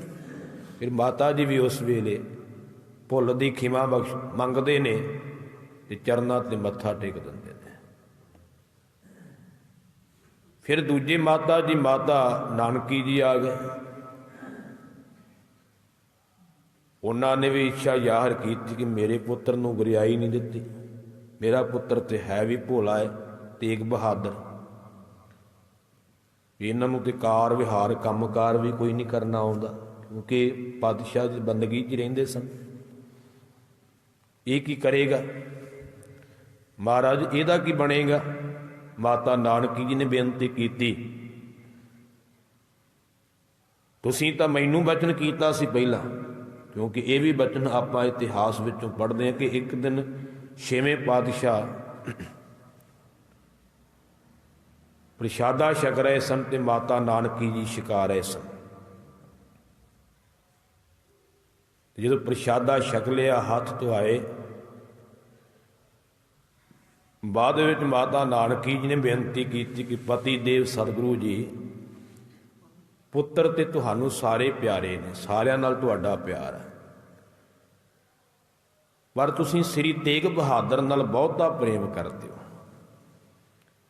ਕੀ ਕਾਰਨ? ਇਹ ਤੇ ਹੈ ਵੀ ਭੋਲਾ ਹੈ, ਨਾ ਇਹਨੂੰ ਕੋਈ ਪਤਾ ਬਹੁਤਾ ਕੰਮ ਕਰਦਾ, ਨਾ ਕੋਈ ਚਲਾਕੀਆਂ ਜਾਣਦਾ। ਇਹਦੇ ਨਾਲ ਬਹੁਤਾ ਪਿਆਰ ਕਿਉਂ ਕਰਦੇ? ਮਹਾਰਾਜ ਕਹਿੰਦੇ ਇਹ ਗੁੱਜਾ ਭੇਦ ਹੈ, ਛੱਡ ਨਾਨਕੀ ਤੂੰ। ਕਹਿਣ ਲੱਗੇ ਨਹੀਂ ਮਹਾਰਾਜ ਦੱਸੋ ਮੈਨੂੰ। ਤਾਂ ਮਹਾਰਾਜ ਕਹਿਣ ਲੱਗੇ ਨਾਨਕੀ ਇਸ ਨੇ ਗੁਰੂ ਨਾਨਕ ਦੀ ਜੋਤ ਦਾ ਵਾਰਸ ਬਣਨਾ ਹੈ, ਗੁਰੂ ਪਦਵੀ ਤੇ ਬੈਠਣਾ, ਤੇ ਇਹਨੇ ਉਹ ਕਾਰਜ ਕਰਨਾ ਜਿਹੜਾ ਅਜੇ ਤੱਕ ਨਾ ਕਿਸੇ ਨੇ ਕੀਤਾ ਤੇ ਨਾ ਕੋਈ ਕਰੇਗਾ। ਉਹ ਕੁਰਬਾਨੀ ਦੇਣੀ ਸੰਸਾਰ ਤੇ, ਜਿਹੋ ਜਿਹੀ ਕੁਰਬਾਨੀ ਦੀ ਮਿਸਾਲ ਕਿਤੇ ਉਹ ਨਹੀਂ ਮਿਲੇਗੀ। ਹੁਣ ਮਾਤਾ ਨਾਨਕੀ ਜੀ ਨੇ ਉਹ ਬਚਨ ਚੇਤੇ ਕਰਵਾਇਆ, ਮਹਾਰਾਜ ਤੁਸੀਂ ਤੇ ਆਖਿਆ ਸੀ ਵੀ ਤੇਰਾ ਪੁੱਤਰ ਗੁਰੂ ਬਣੇਗਾ, ਤੇ ਤੁਸੀਂ ਤਾਂ ਗੁਰਿਆਈ ਆਪਣੇ ਪੋਤਰੇ ਨੂੰ ਦੇ ਦਿੱਤੀ। ਮਹਾਰਾਜ ਕਹਿਣ ਲੱਗੇ ਉਹ ਸਮਾਂ ਆਵੇਗਾ, ਅਜੇ ਨਹੀਂ। ਆਵੇਗੀ ਗੁਰਿਆਈ ਤੇਰੇ ਪੁੱਤਰ ਕੋਲ, ਪਰ ਅਜੇ ਸਮਾਂ ਨਹੀਂਗਾ। ਅਜੇ ਉਸ ਪਦਵੀ ਤੇ ਪਹੁੰਚਣ ਵਾਸਤੇ ਇਸ ਨੇ ਬਹੁਤ ਤਪ ਕਰਨਾ ਹੈ, ਬੰਦਗੀ ਕਰਨੀ ਹੈ।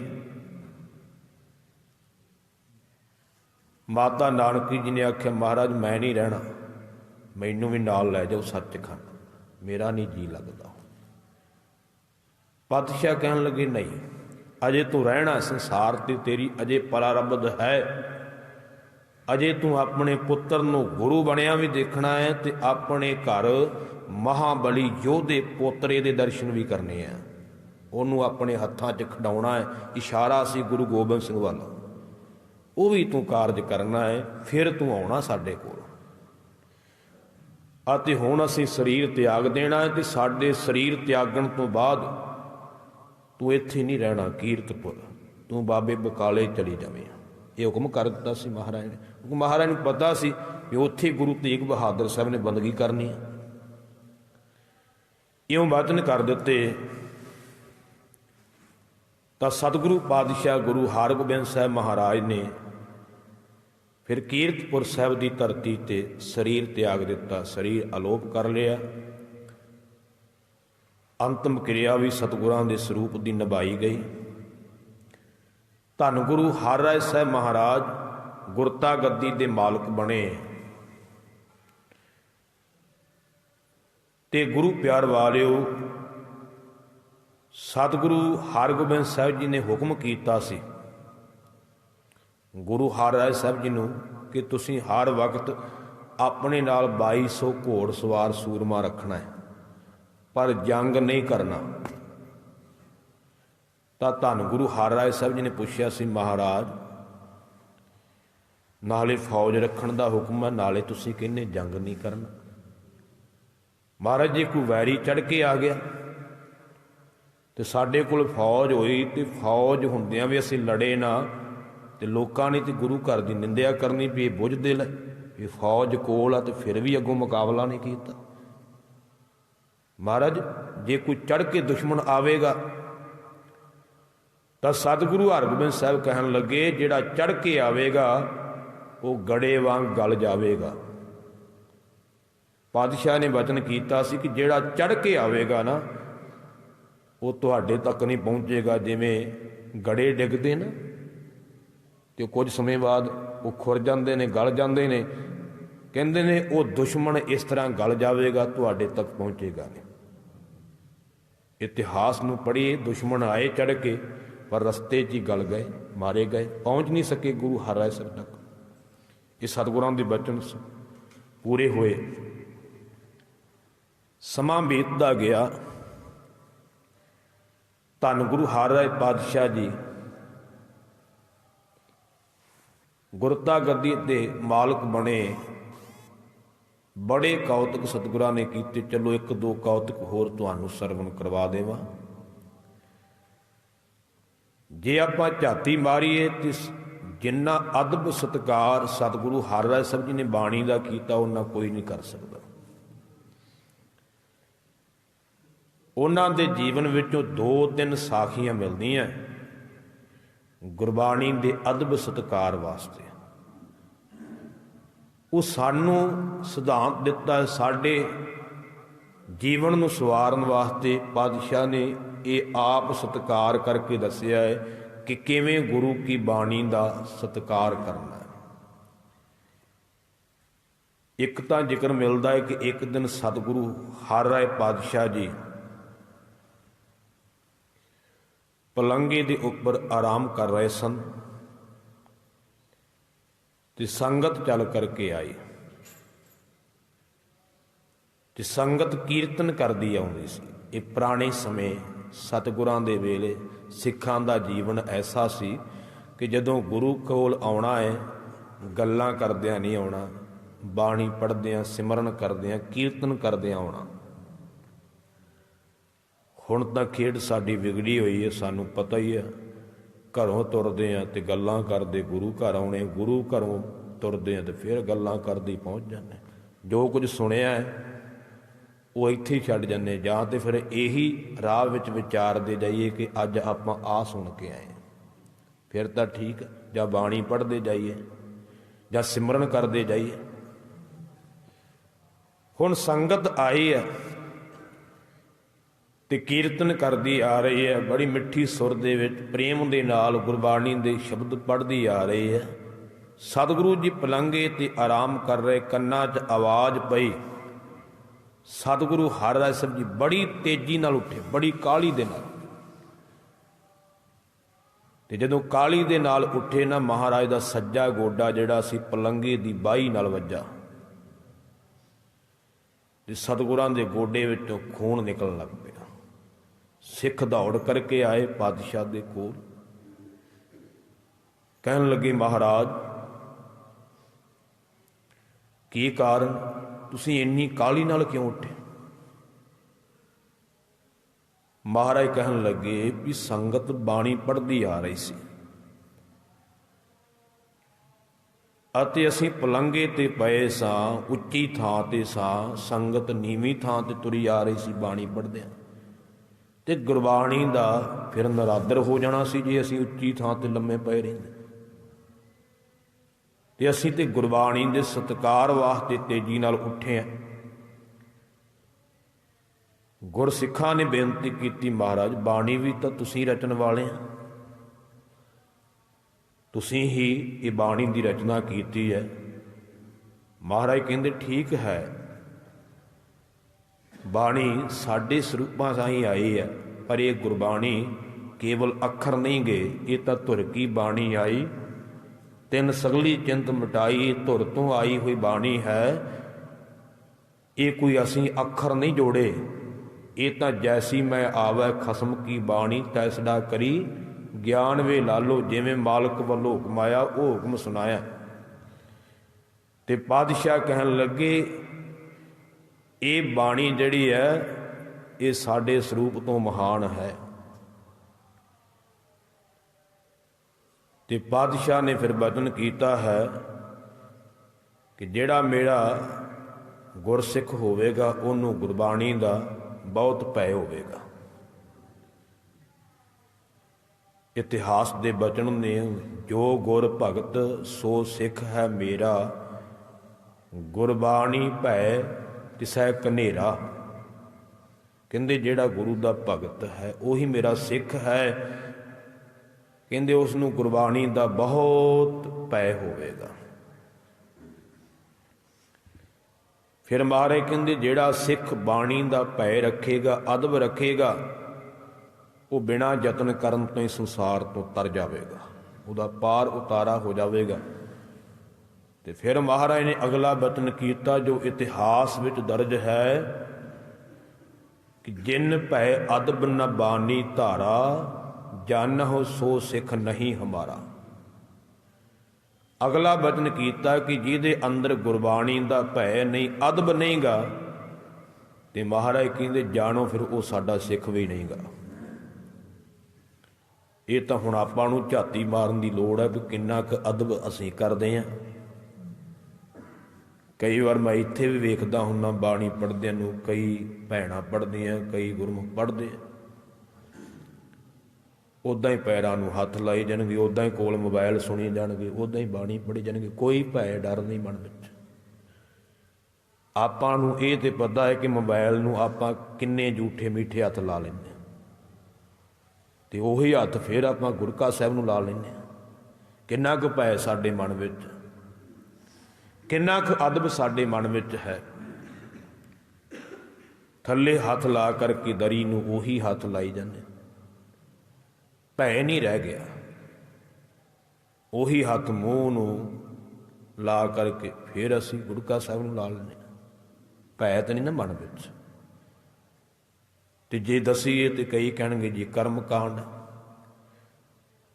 ਆ ਮਾਈਕ ਹੈ, ਸਾਨੂੰ ਤਾਂ ਇਹ ਵੀ ਹੁਕਮ ਸੀ ਕਿ ਮਾਈਕ ਨੂੰ ਵੀ ਹੱਥ ਨਹੀਂ ਲਾਉਣਾ। ਕਿਉਂ? ਹੁਣ ਜਦੋਂ ਕੀਰਤਨ ਕਰਦੇ ਜਾਂ ਪਾਠ ਕਰਦੇ, ਕਥਾ ਕਰਦੇ, ਸਾਡੇ ਮੂੰਹ ਵਿੱਚ ਥੁੱਕ ਤਾਂ ਡਿੱਗਦਾ ਹੀ ਹੈ ਨਾ, ਉਹ ਮਾਈਕ ਤੇ ਡਿੱਗਦਾ, ਕਿਉਂਕਿ ਥੁੱਕ ਤਾਂ ਸਾਰਿਆਂ ਦੇ ਮੂੰਹ ਵਿੱਚੋਂ ਡਿੱਗਦਾ ਥੋੜ੍ਹਾ ਥੋੜ੍ਹਾ, ਆਪਾਂ ਨੂੰ ਪਤਾ ਨਹੀਂ ਲੱਗਦਾ। ਪਰ ਜੇ ਵੇਖਣਾ ਹੋਵੇ ਕਿਤੇ ਆਪਣੇ ਅੱਗੇ ਸੀਸਾ ਕਰਕੇ ਵੇਖੋ ਥੋੜ੍ਹੀ ਜਿਹੀ ਦੂਰ, ਤੁਹਾਨੂੰ ਸੀਸੇ ਤੇ ਪਤਾ ਲੱਗੂ ਮਿੰਟਾਂ 'ਚ ਵੀ ਤੁਹਾਡੇ ਮੂੰਹ 'ਚ ਥੁੱਕ ਡਿੱਗਦਾ ਕਿ ਨਹੀਂ ਡਿੱਗਦਾ।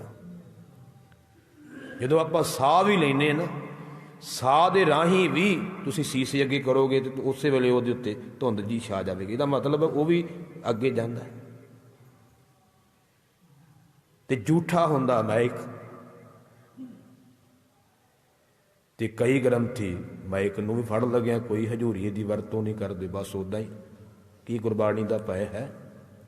ਕਈ ਗ੍ਰੰਥੀ ਕਿਹਾ, ਮੈਂ ਸਾਰੇ ਨਹੀਂ, ਕਈ ਵਿੱਚੋਂ ਰੱਖਦੇ ਵੀ ਹੈ, ਕਈ ਨਹੀਂ ਰੱਖਦੇ। ਪਰ ਭੈ ਦੇ ਨਾ ਅਦਬ ਰੱਖਣਾ ਸਿੱਖ ਦਾ ਫਰਜ਼ ਹੈ। ਜੇ ਗੁਰਬਾਣੀ ਦਾ ਅਦਬ ਭੈ ਮਨ ਵਿੱਚ ਨਹੀਂ ਤੇ ਗੁਰੂ ਹਰਿਰਾਏ ਸਾਹਿਬ ਜੀ ਦਾ ਫਿਰ ਬਚਨ ਸੁਣ ਲਓ ਦੁਬਾਰਾ, ਜਿਨ ਭੈ ਅਦਬ ਨ ਬਾਣੀ ਧਾਰਾ, ਜਾਨਹੁ ਸੋ ਸਿੱਖ ਨਹੀਂ ਹਮਾਰਾ। ਉਹ ਸਾਡਾ ਸਿੱਖ ਨਹੀਂਗਾ। ਤੇ ਜਿਹੜਾ ਸਿੱਖ ਹੀ ਨਹੀਂ ਰਿਹਾ ਉਹ ਫਿਰ ਤਰੇਗਾ ਕਿੱਥੋਂ? ਭਾਵੇਂ ਉਹ ਬਾਣੀ ਪੜ੍ਹੀ ਜਾਵੇ ਤੇ ਭਾਵੇਂ ਉਹ ਜੋ ਮਰਜ਼ੀ ਕਰੀ ਜਾਵੇ। ਜਦੋਂ ਮਹਾਰਾਜ ਨੇ ਕਹਿ ਹੀ ਦਿੱਤਾ ਵੀ ਜਿਹਦੇ ਅੰਦਰ ਭੈ ਨਹੀਂਗਾ, ਅਦਬ ਨਹੀਂਗਾ, ਉਹ ਸਾਡਾ ਸਿੱਖ ਨਹੀਂ। ਉਹ ਭਾਵੇਂ ਰੋਜ਼ ਸੁਖਮਨੀ ਸਾਹਿਬ ਦੇ 10 ਪਾਠ ਕਰੀ ਜਾਵੇ। ਜਦੋਂ ਅਦਬ ਭੈ ਨਹੀਂ ਰਿਹਾ ਫਿਰ ਉਹ ਸਿੱਖ ਹੀ ਨਹੀਂ ਰਹਿ ਗਿਆ। ਤਰੇਗਾ ਕਿਵੇਂ? ਅਦਬ ਭੈ ਰੱਖਣਾ ਹਰ ਸਿੱਖ ਦਾ ਫਰਜ਼ ਹੈ। ਗੁਰਬਾਣੀ ਦਾ ਸਤਿਕਾਰ ਕਰਨਾ ਸਾਡਾ ਫਰਜ਼ ਹੈ। ਆਪਾਂ ਦੇਗ ਲੈ ਕੇ ਜਾਂਦੇ ਆ ਗੁਟਕਾ ਸਾਹਿਬ, ਕਈ ਵੇਖੋ ਕਿਵੇਂ ਥਿੰਦੇ, ਅੰਗ ਥਿੰਦੇ ਪਏ, ਥਿੰਦਿਆਈ ਲੱਗੀ। ਕਿਉਂ? ਕਿਉਂਕਿ ਉੱਥੋਂ ਉੱਦਾਂ ਹੀ ਪਾਣੀ ਨਾਲ ਹੱਥ ਧੋ ਕੇ ਤੇ ਫਿਰ ਗੁਟਕਾ ਸਾਹਿਬ ਫੜ ਲੈਂਦੇ ਆ। ਥਿੰਦਿਆਈ ਤੇ ਜਿੰਨਾ ਚਿਰ ਸਾਬਣ ਨਾਲ ਆਪਾਂ ਹੱਥ ਧੋਈਏ ਨਾ ਉਹਨਾਂ ਚਿਰ ਲੈਂਦੀ ਨਹੀਂ। ਉਹ ਤਾਂ ਹੀ ਕਈ ਗੁਟਕਾ ਸਾਹਿਬ ਦੇ ਤੁਸੀਂ ਅੰਗ ਵੇਖੇ ਹੋਣਗੇ ਕਾਲੇ ਹੋਏ ਪਏ ਹੁੰਦੇ ਆ। ਉਹ ਕਈ ਸੰਗਤਾਂ ਦੇ ਕਾਰਨ ਹੁੰਦੇ ਆ। ਜਿਹੜੀਆਂ ਸੰਗਤਾਂ ਸਾਬਣ ਨਾਲ ਹੱਥ ਧੋ ਕੇ ਬਾਣੀ ਨਹੀਂ ਪੜ੍ਹਦੀਆਂ, ਉਹਨਾਂ ਦੇ ਹੱਥਾਂ ਨਾਲ ਲੱਗਾ ਹੋਇਆ ਥਿੰਦਾ ਜਿਹੜਾ ਨਾ ਉਹ ਗੁਟਕਾ ਸਾਹਿਬ ਨੂੰ ਲੱਗ ਜਾਂਦਾ। ਤੇ ਥਿੰਦਾ ਜਿੰਨਾ ਚਿਰ ਥਿੰਦਾ ਨਹੀਂ ਲੱਥਾ ਉਹਨਾਂ ਚਿਰ ਜੂਠ ਕਿੱਥੋਂ ਲੈ ਗਈ, ਇਹ ਵੀ ਆਪਾਂ ਜਾਣਦੇ। ਇਹ ਸੋਚਣ ਵਾਲੇ ਬਚਨ ਹੈ ਸਾਡੇ।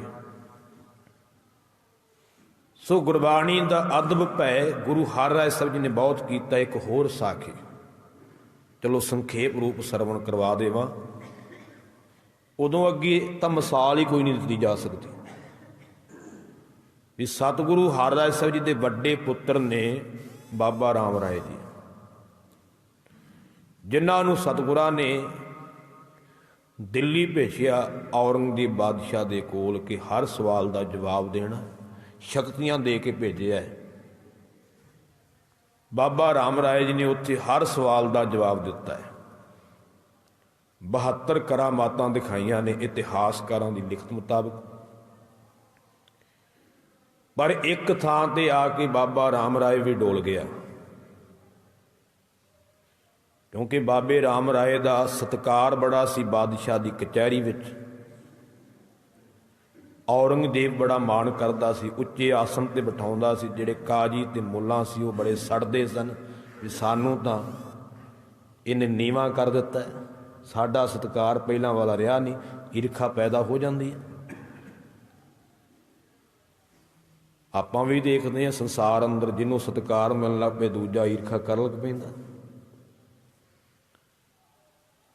ਸੋ ਗੁਰੂ ਪਿਆਰ ਵਾਲਿਓ, ਉਹਨਾਂ ਕਾਜ਼ੀਆਂ ਤੇ ਮੁਲਾਣਿਆਂ ਨੇ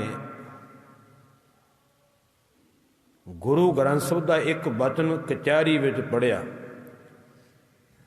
ਆਖਿਆ ਔਰੰਗਜ਼ੇਬ ਨੂੰ ਵੀ ਇਹਨਾਂ ਦਾ ਜਿਹੜਾ ਗ੍ਰੰਥ ਹੈ ਉਹਦੇ ਵਿੱਚ ਮੁਸਲਮਾਨਾਂ ਦੀ ਤੋਹੀਨ ਲਿਖੀ ਹੈ, ਨਰਾਦਰ ਲਿਖਿਆ ਹੈ,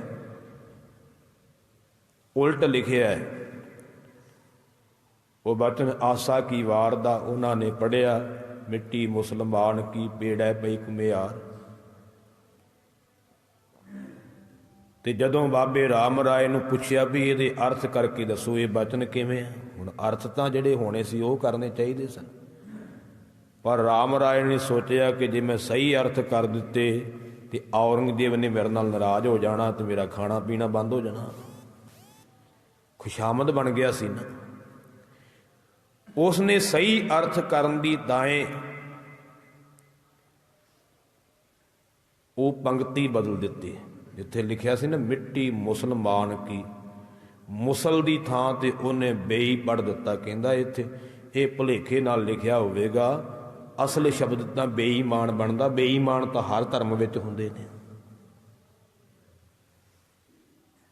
ਪੰਕਤੀ ਬਦਲ ਦਿੱਤੀ ਗੁਰਬਾਣੀ ਦੀ। ਮਿੱਟੀ ਮੁਸਲਮਾਨ ਕੀ ਪੇੜੈ ਪਈ ਘੁਮਿਆਰ, ਘੜ ਭਾਂਡੇ ਇੱਟਾਂ ਕੀਆਂ ਜਲਦੀ ਕਰੇ ਪੁਕਾਰ।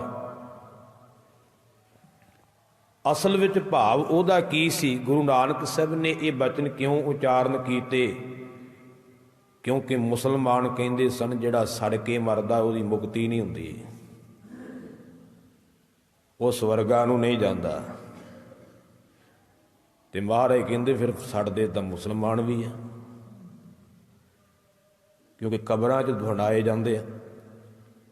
ਤੇ ਜਿਹੜੇ ਘੁਮਿਆਰ ਹੁੰਦੇ ਨੇ ਉਹ ਕਬਰਾਂ ਵਿੱਚੋਂ ਮਿੱਟੀ ਲੈ ਕੇ ਆਉਂਦੇ ਆ। ਕਬਰਾਂ ਦੀ ਮਿੱਟੀ ਚੀਕਣੀ ਹੁੰਦੀ ਆ ਤੇ ਉਹਦੇ ਭਾਂਡੇ ਬਣਾਉਂਦੇ ਆ, ਜਿਸ ਕਰਕੇ ਭਾਂਡੇ ਫੁੱਟਦੇ ਨਹੀਂਗੇ। ਤੇ ਜਿਹੜਾ ਭਾਂਡਾ ਬਣਾਇਆ ਜਾਂਦਾ ਉਹਨੂੰ ਫਿਰ ਅੱਗ ਵਿੱਚ ਤੇ ਪਕਾਉਣਾ ਹੀ ਹੈ ਨਾ। ਤੇ ਮਹਾਰਾਜ ਕਹਿੰਦੇ ਮੁਸਲਮਾਨ ਦੀ ਮਿੱਟੀ ਵੀ ਸੜਦੀ ਹੈ, ਤੇ ਫਿਰ ਉਹਨਾਂ ਦਾ ਕੀ ਬਣੂਗਾ? ਜੇ ਸੜਨ ਨਾਲ ਬੰਦੇ ਦਾ ਮੁਕਤੀ ਦਾ ਸੰਬੰਧ ਹੋਵੇ, ਫਿਰ ਤਾਂ ਉਹ ਮੁਸਲਮਾਨ ਦੀ ਮਿੱਟੀ ਵੀ ਸੜਦੀ ਹੈ। ਭਰਮ ਦਾ ਖੰਡਨ ਕੀਤਾ ਸੀ। ਇਹ ਤੇ ਆਪੋ ਆਪਣੇ ਧਰਮ ਦੀ ਕਿਰਿਆ, ਕੋਈ ਸੰਸਕਾਰ ਕਰ ਦਿੰਦਾ, ਕੋਈ ਦਬਾ ਦਿੰਦਾ ਹੈ। ਗੱਲ ਕਿਰਿਆ ਨਾਲ ਨਹੀਂ ਬਣਨੀ, ਗੱਲ ਤਾਂ ਜੀਵਨ ਨਾਲ ਮਿਲਣੀ ਹੈ। ਜੇ ਜੀਵਨ ਚੰਗਾ ਕਮਾਇਆ ਤੇ ਮੁਕਤੀ ਤੇ ਤਾਂ ਮਿਲਣੀ ਹੈ। ਇਕੱਲੀ ਕਿਰਿਆ ਥੋੜ੍ਹਾ ਧਰਮ ਦੀ ਕਰ ਲਵਾਂਗੇ ਤੇ ਮੁਕਤ ਹੋ ਜਾਵਾਂਗੇ। ਧਰਮ ਦੀ ਕਿਰਿਆ ਤੇ ਕੋਈ ਵੀ ਕਰਵਾ ਲੂ ਬਾਅਦ ਵਿੱਚ, ਮਰਨ ਤੋਂ ਬਾਅਦ। ਰਾਮ ਰਾਏ ਡੋਲ ਗਿਆ, ਗੁਰਬਾਣੀ ਦਾ ਨਰਾਦਰ ਕੀਤਾ ਤੇ ਗੁਰੂ ਹਰਿ ਰਾਏ ਸਾਹਿਬ ਜੀ ਨੂੰ ਪਤਾ ਲੱਗਾ ਤੇ ਪਾਤਸ਼ਾਹ ਨੇ ਆਖਿਆ, ਰਾਮ ਰਾਏ ਨੂੰ ਕਹਿ ਦੋ ਜਾ ਕੇ ਵੀ ਜਿੱਧਰ ਨੂੰ ਮੂੰਹ ਉਧਰ ਨੂੰ ਚਲਾ ਜਾ, ਤੇਰੇ ਵਾਸਤੇ ਗੁਰੂ ਘਰ ਸਦਾ ਵਾਸਤੇ ਬੰਦ। ਸਾਡੇ ਮੱਥੇ ਨਾ ਲੱਗੀ, ਨਾ ਤੂੰ ਸਾਡਾ ਪੁੱਤਰ ਤੇ ਨਾ ਤੂੰ ਸਾਡਾ ਸਿੱਖ। ਘਰੋਂ ਕੱਢ ਦਿੱਤਾ ਸਕੇ ਪੁੱਤਰ ਨੂੰ ਗੁਰਬਾਣੀ ਦੇ ਨਰਾਦਰ ਕਰਕੇ। ਇਦੋਂ ਵੱਡੀ ਮਿਸਾਲ ਕੀ ਦੇਵਾਂਗੇ? ਗੁਰਬਾਣੀ ਦਾ ਕਿੰਨਾ ਕੁ ਸਤਿਕਾਰ ਕਰਨਾ ਚਾਹੀਦਾ। ਗੁਰਬਾਣੀ ਦਾ ਸਨਮਾਨ ਰੱਖਣ ਵਾਸਤੇ, ਸਤਿਕਾਰ ਰੱਖਣ ਵਾਸਤੇ ਪਾਤਸ਼ਾਹ ਨੇ ਘਰੋਂ ਕੱਢ ਦਿੱਤਾ ਸਕੇ ਪੁੱਤਰ ਨੂੰ, ਵੀ ਇਹਨੇ ਨਰਾਦਰ ਕੀਤਾ ਹੈ। ਤੇ ਇਦੋਂ ਅੱਗੇ ਤਾਂ ਮੇਰੇ ਹਿਸਾਬ ਨਾਲ ਕਹਿਣ ਦੀ ਲੋੜ ਨਹੀਂ। ਜੇ ਮਹਾਰਾਜ ਆਪਣੇ ਸਕੇ ਪੁੱਤਰ ਨੂੰ ਘਰੋਂ ਕੱਢ ਸਕਦੇ ਆ ਤੇ ਅਸੀਂ ਗੁਰਬਾਣੀ ਦਾ ਨਰਾਦਰ ਕਰਾਂਗੇ ਤਾਂ ਸਾਡਾ ਕੀ ਹੈ? ਅਸੀਂ ਕੀ ਕਰ ਸਕਦੇ ਹਾਂ? ਸਾਡੀ ਤਾਂ ਕੋਈ ਤਾਕਤ ਨਹੀਂ ਰਹਿੰਦੀ। ਇੱਕ ਸ਼ਬਦ ਬਦਲਿਆ। ਅੱਜ ਵੀ ਰਾਮ ਰਾਈਏ ਬਥੇਰੇ ਆ ਜਿਹੜੇ ਕਈ ਸ਼ਬਦ ਬਦਲੀ ਜਾਂਦੇ ਆ। ਹਾਲ ਤਾਂ ਉਹਨਾਂ ਦਾ ਵੀ ਉਹੀ ਹੋਣਾ। ਰਹੋ ਵਿਚਾਰ। ਇੰਨਾ ਸਨਮਾਨ ਸਤਿਕਾਰ ਸਤਿਗੁਰੂ ਹਰਿ ਰਾਏ ਪਾਤਸ਼ਾਹ ਜੀ ਨੇ ਕੀਤਾ ਹੈ। ਤੇ ਗੁਰੂ ਹਰਿ ਰਾਏ ਪਾਤਸ਼ਾਹ ਜੀ ਦੇ ਦਰਬਾਰ ਵਿੱਚ ਵੱਡੇ ਵੱਡੇ ਬਾਦਸ਼ਾਹ ਝੁਕਦੇ ਸਨ, ਮੰਗਤੇ ਬਣ ਕੇ ਆਉਂਦੇ ਸਨ, ਮੰਗਤੇ। ਸਤਿਗੁਰੂ ਪਾਤਸ਼ਾਹ ਜੀ ਨੇ ਇੱਕ ਦਵਾਖਾਨਾ ਵੀ ਖੋਲ੍ਹਿਆ ਸੀ। ਜਿਹੜੀਆਂ ਚੀਜ਼ਾਂ ਕਿਤੇੋਂ ਨਹੀਂ ਸੀ ਨਾ ਮਿਲਦੀਆਂ, ਉਹ ਗੁਰੂ ਹਰਿ ਰਾਏ ਸਾਹਿਬ ਜੀ ਦੇ ਘਰੋਂ ਮਿਲਦੀਆਂ ਸਨ। ਬਾਦਸ਼ਾਹ ਸ਼ਾਹਜਹਾਨ ਦੇ 4 ਪੁੱਤਰ ਸਨ, ਦਾਰਾ ਸ਼ਿਕੋ, ਤਾਰਾ ਆਜ਼ਮ ਤੇ ਔਰੰਗਜ਼ੇਬ ਤੇ ਸੁਜਾ ਬਖਸ਼, ਸੁਜਾ ਮੁਹੰਮਦ। 4 ਪੁੱਤਰ ਸਨ। ਸ਼ਾਹਜਹਾਨ ਨੇ ਆਪਣੇ ਪੁੱਤਰ ਦਾਰਾ ਸ਼ਿਕੋ ਨੂੰ ਆਪਣੇ ਰਾਜ ਗੱਦੀ ਦਾ ਵਾਰਸ ਬਣਾਇਆ ਸੀ, ਪਰ ਔਰੰਗਜ਼ੇਬ ਨੇ ਉਹ ਗੱਦੀ ਲੈਣ ਵਾਸਤੇ ਦਾਰਾ ਸ਼ਿਕੋ ਨੂੰ ਮਾਰਨ ਦਾ ਯਤਨ ਕੀਤਾ। ਤਾਂ ਜਿਹੜੇ ਦਾਰਾ ਸ਼ਿਕੋ ਨੂੰ ਰੋਟੀ ਪਾਣੀ ਖਵਾਉਣ ਵਾਲੇ ਉਹਦੇ ਸੇਵਾਦਾਰ ਸਨ, ਉਹਨਾਂ ਨੂੰ ਲਾਲਚ ਦੇ ਕਰਕੇ ਸ਼ੇਰ ਦੀ ਮੁੱਛ ਦਾ ਇੱਕ ਵਾਲ ਖਵਾ ਦਿੱਤਾ। ਕਹਿੰਦੇ ਨੇ ਜਿਹੜਾ ਸ਼ੇਰ ਦੀ ਮੁੱਛ ਦਾ ਵਾਲ ਜਿਹਦੇ ਅੰਦਰ ਚਲਾ ਜਾਵੇ ਉਹ ਬੰਦਾ ਬਚਦਾ ਨਹੀਂ, ਹੌਲੀ ਹੌਲੀ ਉਹਦੀ ਮੌਤ ਹੋ ਜਾਂਦੀ ਹੈ ਜੇ ਕੱਢਿਆ ਨਾ ਜਾਵੇ ਤਾਂ।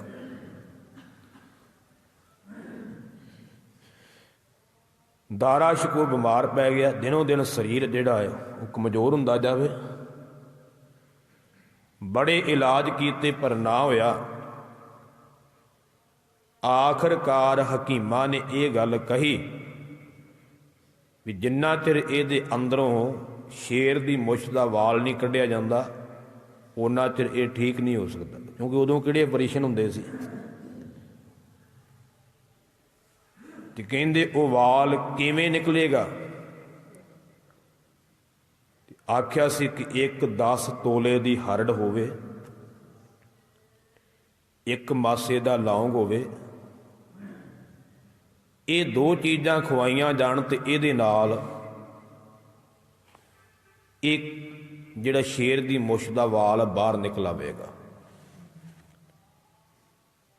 ਹੁਣ ਕੁਦਰਤੀ ਚੀਜ਼ ਹੈ। ਹੁਣ 10 ਤੋਲੇ ਦੀ ਹਰੜ ਕੁਦਰਤੀ ਤੌਰ ਤੇ ਓਨੀ ਪੂਰੀ ਤੋਲ ਵਿੱਚ ਹੋਵੇ, ਉਹਨੂੰ ਕੱਟ ਵੱਢ ਕੇ ਨਹੀਂ ਕਰਨਾ। ਕੁਦਰਤੀ ਤੌਰ ਤੇ ਕੱਟ ਵੱਢ ਕੇ ਤੇ ਫਿਰ ਜਿਹੜੀ ਮਰਜ਼ੀ ਬਣਾ ਲਓ, ਉਹਦੇ ਇੱਕ ਨਹੀਂ ਤੇ 2 ਬਣਾ ਲਾਂਗੇ।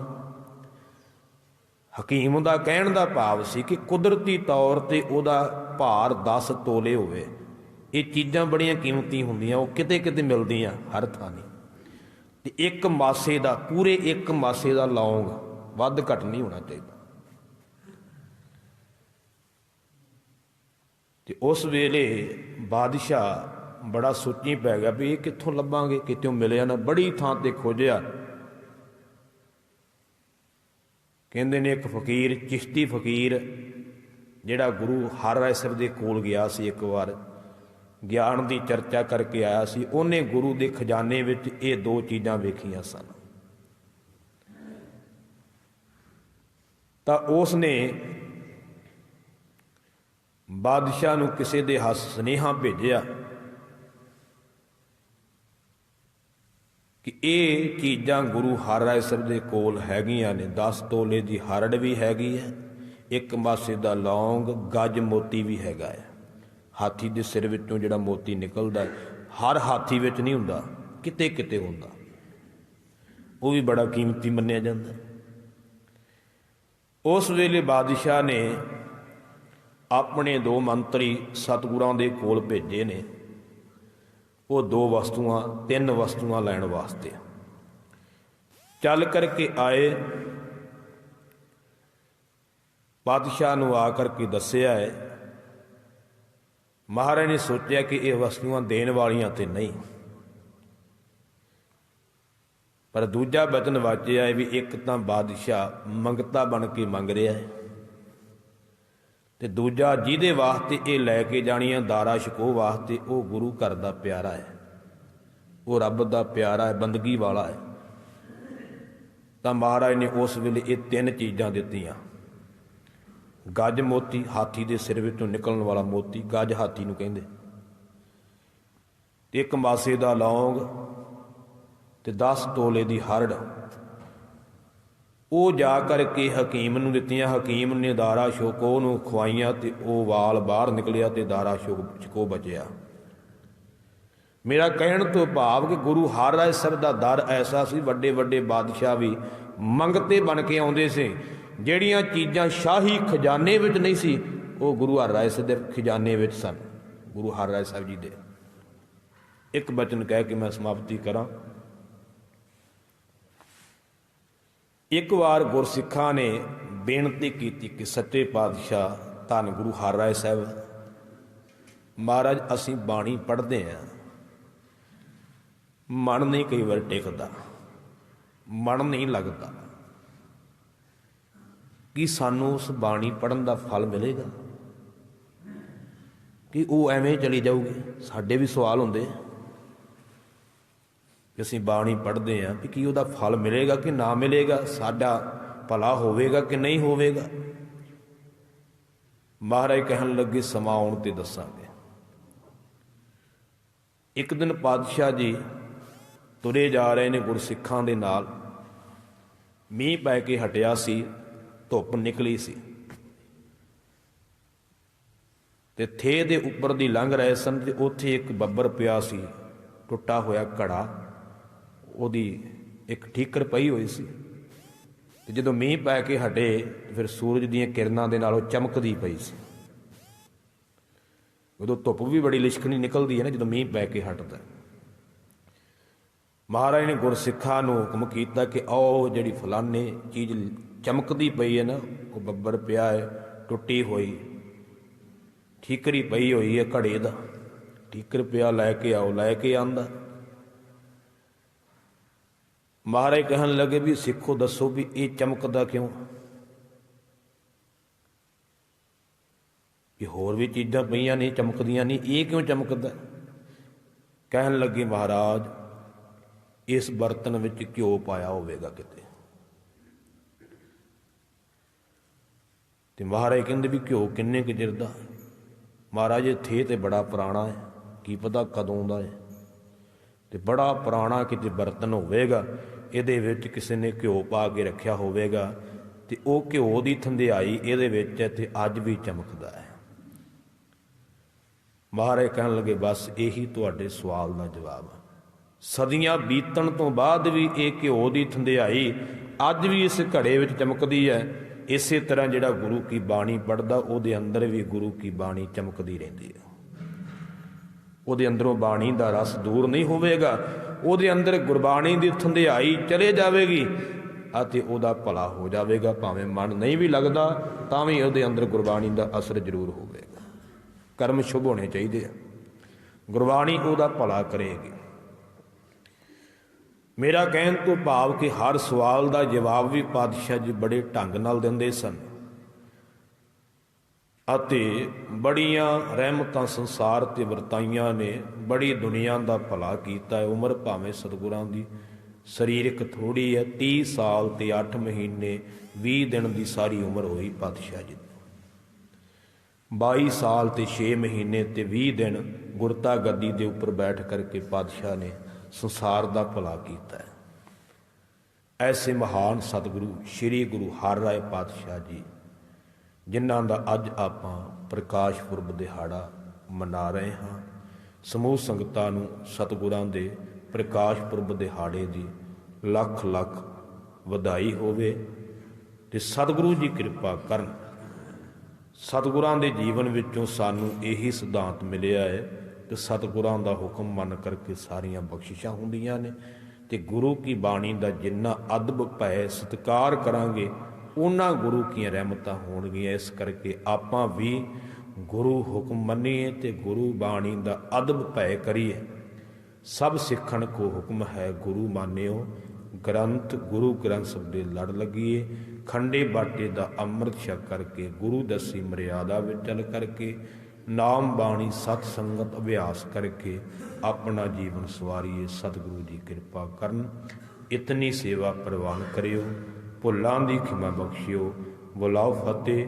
ਵਾਹਿਗੁਰੂ ਜੀ ਕਾ ਖਾਲਸਾ, ਵਾਹਿਗੁਰੂ ਜੀ